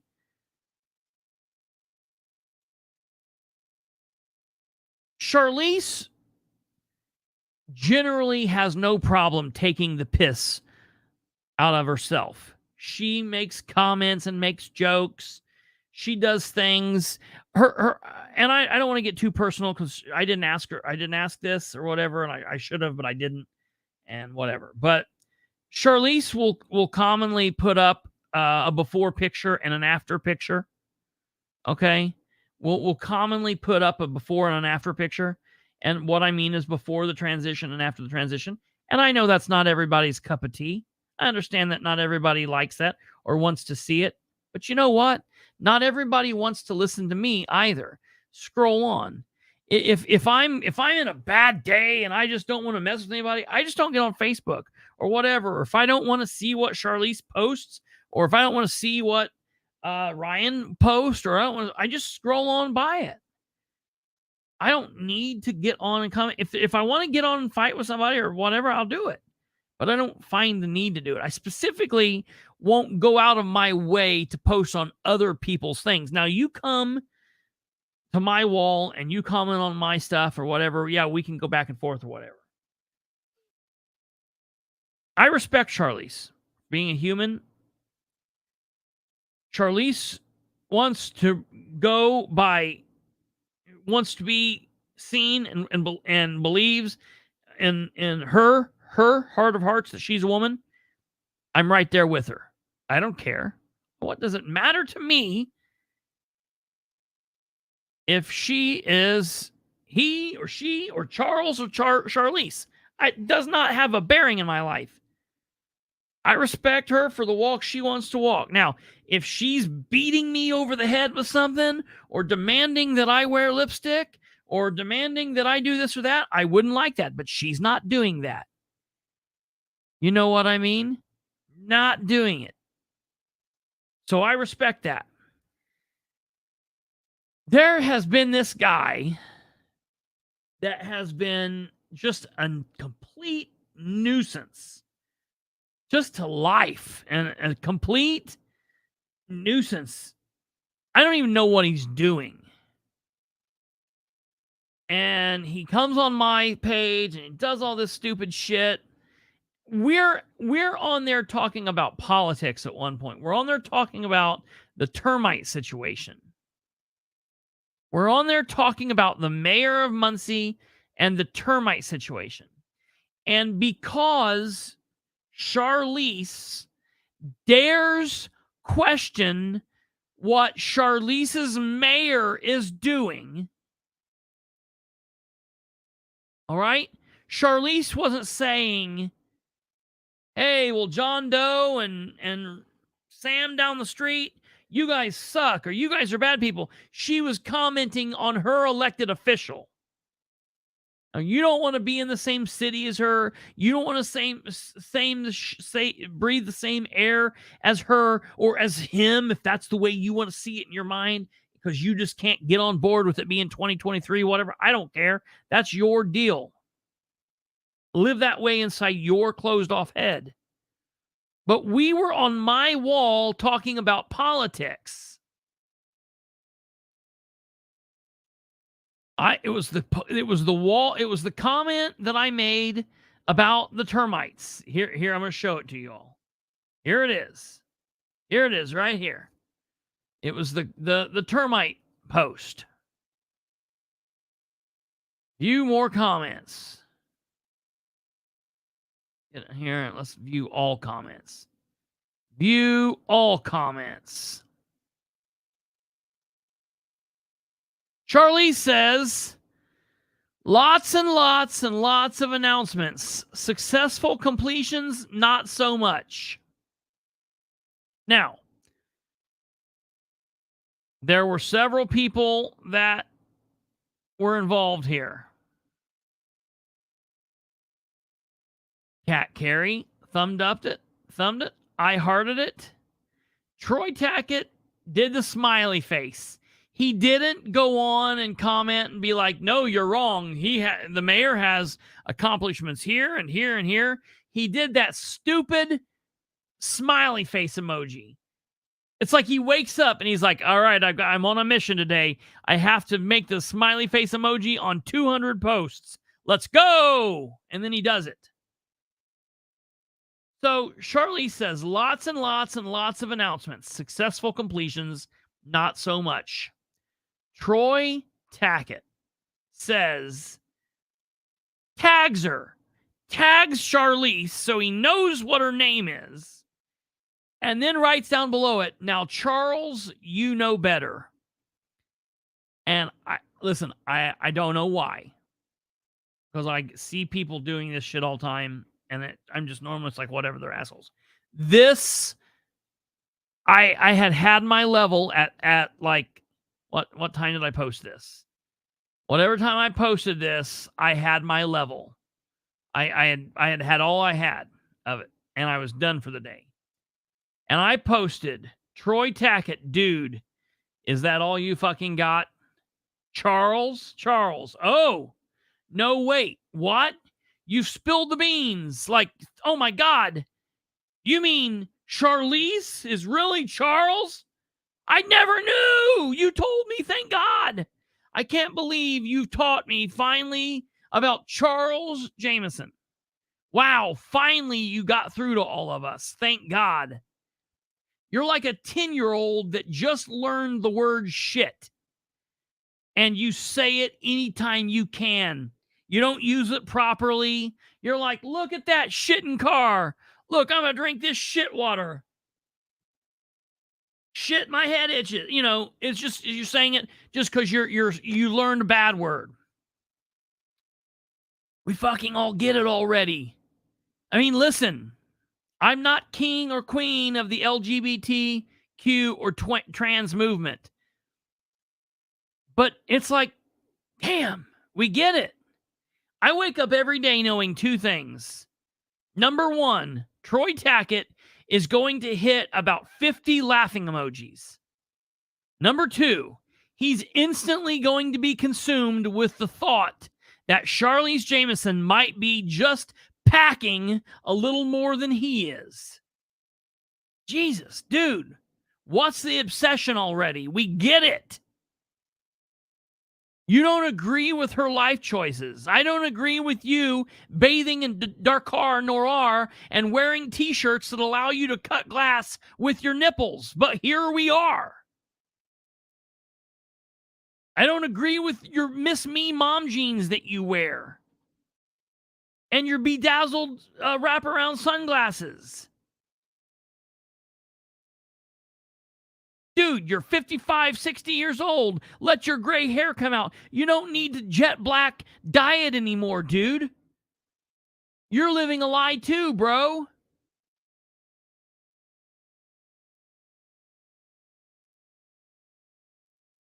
Charlie says, laugh emoji 51, because he did it. Troy says, wow, that was a little rant. Go back to your bullshit pods and spew some more crap with your buddies. Laugh my ass off. I said, you're on my post, dumbass. Yup, just laughing at the ignorant comments and rhetoric. I find it entertaining. Yuck. And I was just, at that time, I was like, all right, I'm there's nothing I can say to that guy anymore. I don't care. It's like when you're driving down the freeway and you look out into the grass, and somewhere in that grass there are some ants crawling. But those ants don't know that there's a road right next to them and you're driving in a car next. They've got no idea. The comparison is I'm the man in the car and Troy Tackett is the ant in the grass. Not even in the same plane of existence. And so, Charlize, go on with yourself. Wear a short dress, wear a long dress, wear a wig, live your life, do your thing. Troy Tackett, you do yours too. But don't come on my wall acting a fool. And not, yeah, it is. You know what? That thing always changes everybody. When I jump on there, I could hit refresh, and that would change people up, and it would change people up. But the one person it never changes up is it's always got this dude right here, and I don't know what the deal is. And truth be told, Alva, this guy right here could be related to Niles Thornburg. Doesn't that look like I could be like Niles' older brother? So what you're saying is that he and Niles both kind of resemble Santa Claus in a strange way. Or they could. This if Niles, I don't know, that it's just real weird to me. That's the very first thing I thought when I saw that picture. I was like, damn, that looks like Niles. Whitebeard looks pissed off. Yep, that's Niles. I couldn't imagine having a face-to-face encounter with Troy Tackett. Probably pull a laughing emoji out of his back pocket and throw it at you. I've seen Troy Tackett at exactly one meeting. I've seen him at exactly one meeting.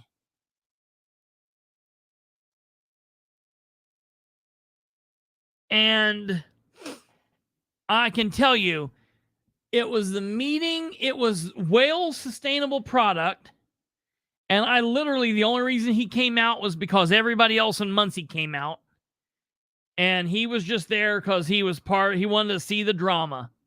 He is not somebody that is involved in any way. His opinions mean nothing. And if you've noticed, I've quit worrying about Mike Jones. I go in patches. You know, we go through an election cycle. The election cycle lasts all year long. And then at some point, Mike gets to me and I go on with him a little bit. And I finally say, okay, I'm not going to mess with him. And normally they go at the same time. Now they've been working in it's like been a relay. But tonight I finally thought, you know what? It doesn't matter. It doesn't matter what Tackett does. I don't care what he says. I don't care how many laughing emojis he puts on my comments. I am never going to say another word to Troy Tackett for the remainder of my or his life. I am never going to speak another word to him ever again. I'm not going to block him. I'm not going to unfriend him. I am just never going to comment. I don't care about him. I don't care about his opinion. He doesn't care about he doesn't know what I'm talking. He's not intelligent enough to understand this. He is an agitator. He is a rat. And it is what it is. The ridiculous thing is I have comment after comment after comment.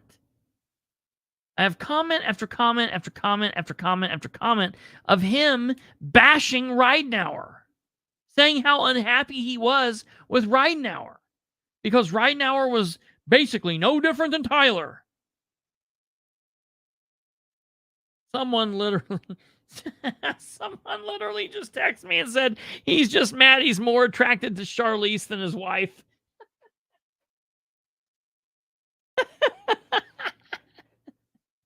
That's probably true. Yes, I did, Nicole. I did see that. I'm going to be talking about that tomorrow. That's part of what I'm going to be talking about tomorrow. I had several people sent that to me. Thank you, Nicole, for sending that to me. A couple of other people had as well. We were inside that meeting. And matter of fact, that is what brought me back down to life. I was like, see, I got people that send me this stuff. I don't care what Troy Tackett's doing. And I don't know what made me stand up for Charlize right then. Charlize and I are friendly. I don't know her. I know her from here. I've met her out in public a handful of times. I met with her before she came on the show. You know, we're not bestest friends in the world. I consider her a friend. I definitely don't consider her an enemy. Do we agree on everything? Nope. Do we disagree on everything? Nope. But I saw that and I was like, nope. Had he said that to her on her own wall or his wall or whatever, it would, I don't know. But I just thought I had seen him do it one too many times on my wall. And I was like, I'm not having that anymore, dude. You know, I don't understand.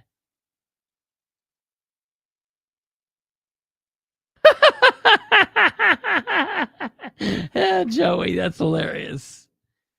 So that's it. All right. Before we roll out of here, I'm going to play this and then we're going to go. And I apologize, we've been a little long.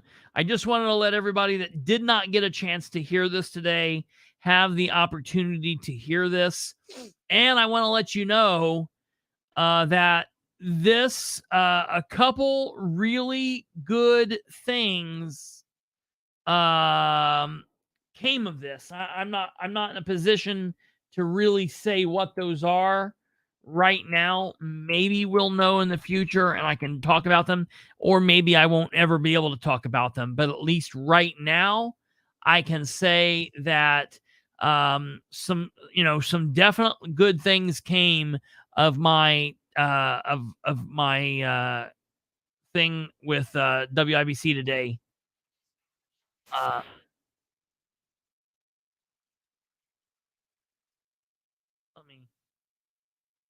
I'm going to pull this up here.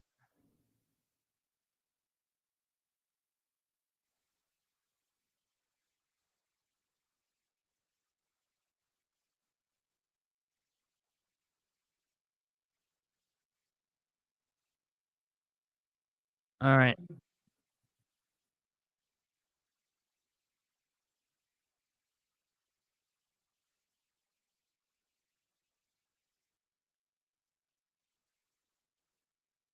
Okay, here we go. For all of you that did not get a chance to hear this, yeah, here we go. Find out where we're at. Because we have 2A in this country. Right. Well, that's why that And should remind thankfully everybody we why there is a run on the guns. And that is why when someone like Jefferson Shreve comes out and proposes illegally try to take your guns from you, you should never vote for that person. I don't care who he's running against. You should never give that sort of person the benefit of the doubt, because if they are either that stupid or evil that they want to illegally take your guns, that is certainly not a person deserving Alva, of good your morning, vote. all you All light right, keepers. Casey. Yeah. When we come back, Mm-hmm. I cannot even believe this next story is a story we're going to do, but it is. So there was a citizen journalist here in Indiana who attended a publicly advertised event. It was put out on Facebook. It was sent in the mail to people. So a state representative had a public event that he advertised to the community. A citizen journalist showed up to try to cover and report on the event. And for that, he got the cops called on him and is now facing a criminal charge. And we've got police body cam footage on this. It is simply pathetic how disgusting some of the people who run this state are. And we're gonna tell you all about it when we come back. It's Kendall and Casey on 93 WIBC. Third day accountable. And in 3 WIBC, it is the Kendall and Casey show. I'm Rob Casey's here. And Casey, we've talked about this many, many times, that a new theme in this country is powerful people seemingly weaponizing their positions of power and influence against people who want to hold them accountable. Yes, and it's not the first time with J.D. Prescott. We've heard stories about this. No, this is a very wild story, and there are many twists and turns to it, so stick with us. So it involves J.D. Prescott. He is a state rep, House District 33. That's part of Delaware County, Henry County, Randolph County. And we have talked about before about how he has called the cops on citizens who are trying to hold him accountable. And in this case, it involves not just the cops being called, but now it appears charges being filed against a citizen journalist who attended a publicly advertised event. So here to give us the whole all the details on what happened is our friend Chris Bilbrey. We've had him on the show before. He is with an organization called the Political Spotlight. Chris, how's it going? All right. How about yourself? Oh, we're all right now, and I want to say this for the record here real quick, because a lot of people might be like, wait a minute, why is Bilbrey talking about this thing that he's not related with, kind of connected in any way? So Kendall and I are friendly. I've been down there a couple times. I've been down there by myself. I've been down there with Josh and Brandon. And Brandon and I have been down there by ourselves. I can't remember. Anyways, I've got a relationship with this, and so we have worked together and did things and recorded different things, and so Rob knew about this event that occurred back now in August, and Josh and I together but separate. We weren't working together, but we were friends. Sent this off to Rob. Josh knew. I said, hey, do you want me to send this to Rob? He said, yes. And back some time ago, the possibility of Josh and I both going in and talking was going to happen. Well, then Rob got busy and life kind of got in the way. And then I was down there last Wednesday. We made plans to go down Friday. I was down there Friday, did all of that stuff. There was a whole bunch of other stuff that happened on Friday. And so then there were bits, and then I went in to record today. And so we did several different things. And what basically was going to happen was there were different things I could talk about. And so this just got brought up because Rob has had JD Prescott on and has been adversarial with JD because JD has acted like an ass with him too. So Rob Kendall's always interested when JD Prescott is acting a fool and doing stuff. And he just could not believe, like, it was one thing that they asked Josh to leave, but then 11 days later when he got charged, and I messaged Kendall and I was like, hey, they've now charged him. He was like, what? He just could not believe that. So we got to talking about that. The other thing is, because Josh is still currently facing criminal charges, it's probably not best that he's going out there and openly talking about this. That's why it's kind of weird, because I wasn't involved in that initial thing at all. I've been involved with the battle with JD Prescott, but that's why I plugged Josh as much as I could, because I didn't want Josh, or Josh knew I was doing this, everything was going on. You know, I didn't want Josh to know, or I didn't want anyone out there thinking that I was like stealing Josh's thunder or whatever. So that's what happened. And so all's well. And that's the reason I plugged Josh and made sure to get him, his name and his program out there. We're doing great. All right. So you sent me this, and this is simply unbelievable that he had an event, he being JD Prescott, state representative. He puts the event on Facebook, right? Like, I'm looking at this, and this very clearly appears to be a Facebook invite for the public at large, correct? Put it on Facebook. He set it out at legislative updates, and he mailed it to just random citizens in the district. So that would seem to me, Casey, if it was on Facebook, to the public, right? I want you to come to said event, and he's got all sorts of guest speakers here. He's got Lieutenant Governor Suzanne Crouch on this invite, Daniel Elliott, State Treasurer, Tara Klutz, Diego Morales, Todd Burkett. I mean, the whole Good Time Fun gang is at this event, and as you said, it not only went on Facebook, it went in the mail to people, right, Chris? Yes, sir. All right, so one of your guys from the Political Spotlight says, well, gosh, he was a little off on that. I'd like to go to this event. But, you get and is that correct? Well, yes. Joshua Kimbrell, he's another citizen journalist. He's from the Civic Duty for group on YouTube. He's connected with us. Okay, yes. So he goes to the event. He says, hey, the event was here. And gosh darn it, Casey, he got the cops called on him. Little escort out the door, huh? Yeah. So now Bilbrey, this guy Prescott, he doesn't like you guys. What's the beef with you guys? He does not like that we expect communication, we expect transparency and accountability from our elected officials. Because we had you on, this was several months ago. There was some sort of official, as a legislator event, and you guys showed up, and he tried to get the cops weaponized on you at that event too, right? Yes, sir. And the cops said, you guys can stay. This is in your act as a legislator. This was advertised to the public. You guys can stay. Yep. All right. So he's now tried it again. So let's repeat that, everybody. J.D. Prescott has an event. Now, this is a campaign event. It's a little different, but it's still advertised to the public. There's nothing on there that says Bilbrey and his friends can't come. I've looked at this very closely. And then he calls the cops on this guy, right? Is that correct? Yes, sir. Okay. So we're going to play a little audio of this because the cop seems to be on your side. Now, what's super interesting in this is you're going to hear the voice of Todd Rokita, because Rokita Casey, I guess, decides he's going to be Billy Badass and let everybody know that he's the attorney general. And I guess somebody thought that would carry some sort of weight. Here is the body cam footage of this guy attending what was advertised to the public, and the cops getting called on him, and you'll hear the voice of J.D. Prescott. Is this his dad? Is this Prescott's dad in Yes, here sir. too? Yep. And Todd Rokita. Are we ready? All right, here we go. Yeah, and that's the way I understood all of it. So, all right, I want to be helpful.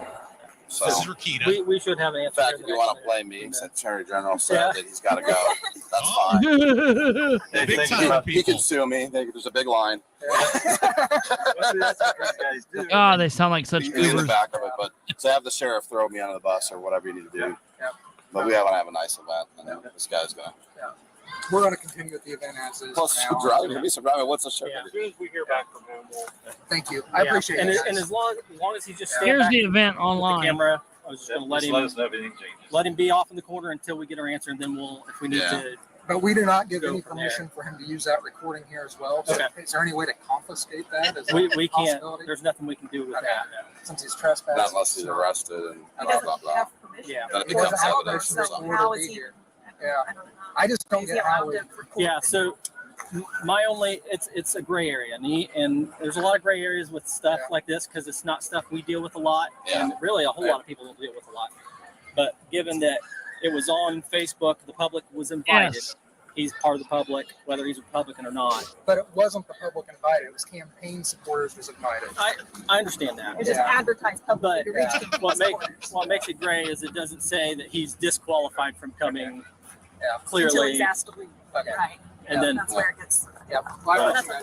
All right, so you've got Rokita trying to big time, but I'm the attorney general. Throw me under the bus. Oh my God. I just love how everybody thinks they know what they're talking about. And then the cop appears to be, now again, you guys correct me. The cop here, because this story takes another incredible wind here, appears to say to Rokita and J.D. Prescott and his dad, hey, you put it on Facebook, you invited the public. We're still looking for more information, but I am not gonna arrest this guy.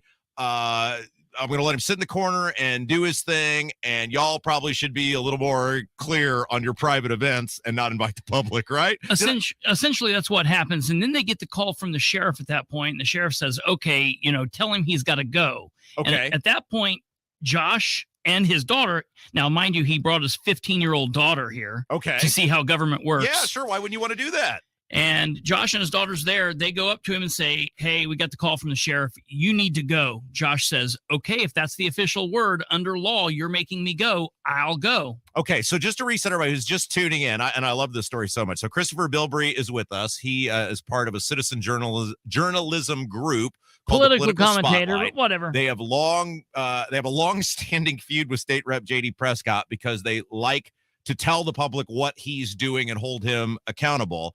And one of the guys he's affiliated with attended a publicly advertised event. Prescott and it appears Todd Rokita were involved in calling the cops on this guy.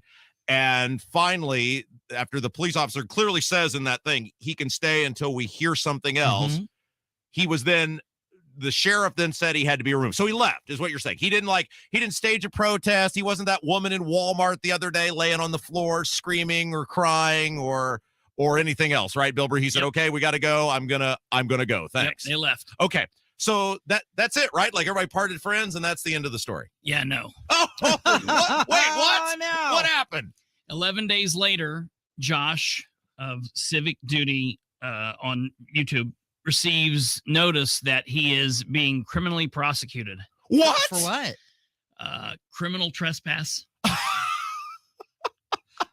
Was this event held at a private residence? It was held at a barn. It was a private location. I don't know if it's a residence or not, but it's the 6th annual JD Prescott picnic. Family fun day. Bring your whole family. The invite says bring your whole family and enjoy a family fun day. Which is what he did. He brought his kid. Yeah.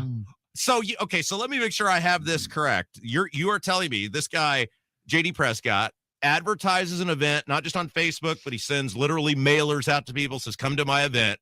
This guy comes to the event, brings his daughter, the thing says, bring your family. They're mad because they know he's affiliated with you, so they don't want him there. They say, you got to go. The cop shows up. The cop tells him, look, I don't know. He can stay for now. We'll wait to hear what the sheriff says. The sheriff says he got to go. He says, okay, I'll go.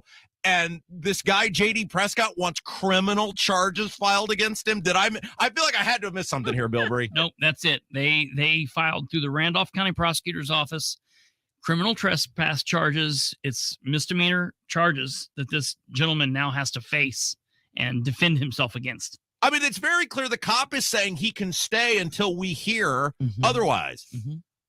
There has to be something we missed here. You know, in the full video, you can hear JD say, no one has ever held these guys accountable for what they're doing. And I guess being you. Yeah, meaning us. For covering him. Yeah. And so I can only take that to mean that he's finally going to hold us accountable, which means he went and scooped up this police report, because I'm sure they wrote an initial report. He takes the report to the prosecutor's office. The prosecutor's office says, okay, we'll long form file charges. So the gentleman didn't go to jail. He didn't refuse to leave. He and his daughter left peacefully, and then find themselves criminally charged for trespass. And the thing is, that's generally a charge that he would have picked up if he would have went back after the case. Yeah, he left. Yeah, he left. The cop is on tape saying he can stay. Yeah. The cop is on tape saying he can stay, Casey. See, this is when people talk about the weaponization of justice and law enforcement in this state, in our cities, in our country. This is what they're talking about. This guy, wasn't a threat to anybody. He wasn't a danger. He was told to leave. He was sitting in the corner. Oh, my gosh. So here's the thing. I'm publicly inviting right now JD Prescott, since he wants to be a big tough guy and call the cops on private citizens at his publicly advertised events, and he wants to get people charged for showing up to his publicly advertised events. Why don't you be a big tough guy? You come in here. I promise we won't charge you with any sort of trespassing or crime, and let's have a conversation about this so you can tell everybody why this citizen journalist who is simply trying to cover the government and simply bringing his kid to the event. There has to be something we missed here, Bilbrey. No, there sir. must be something we missed. No, sir. I want to be very clear about this. Josh can be aggressive at times at meetings and things, and he stands for his rights. I mean, he maybe sometimes says words that people don't like. He may be loud, and he may not be everyone's cup of tea. But at this event, he was a peach. He was well within the law. He used no vulgarity. He was never rude to any of these people. He never raised his voice. He was not violent.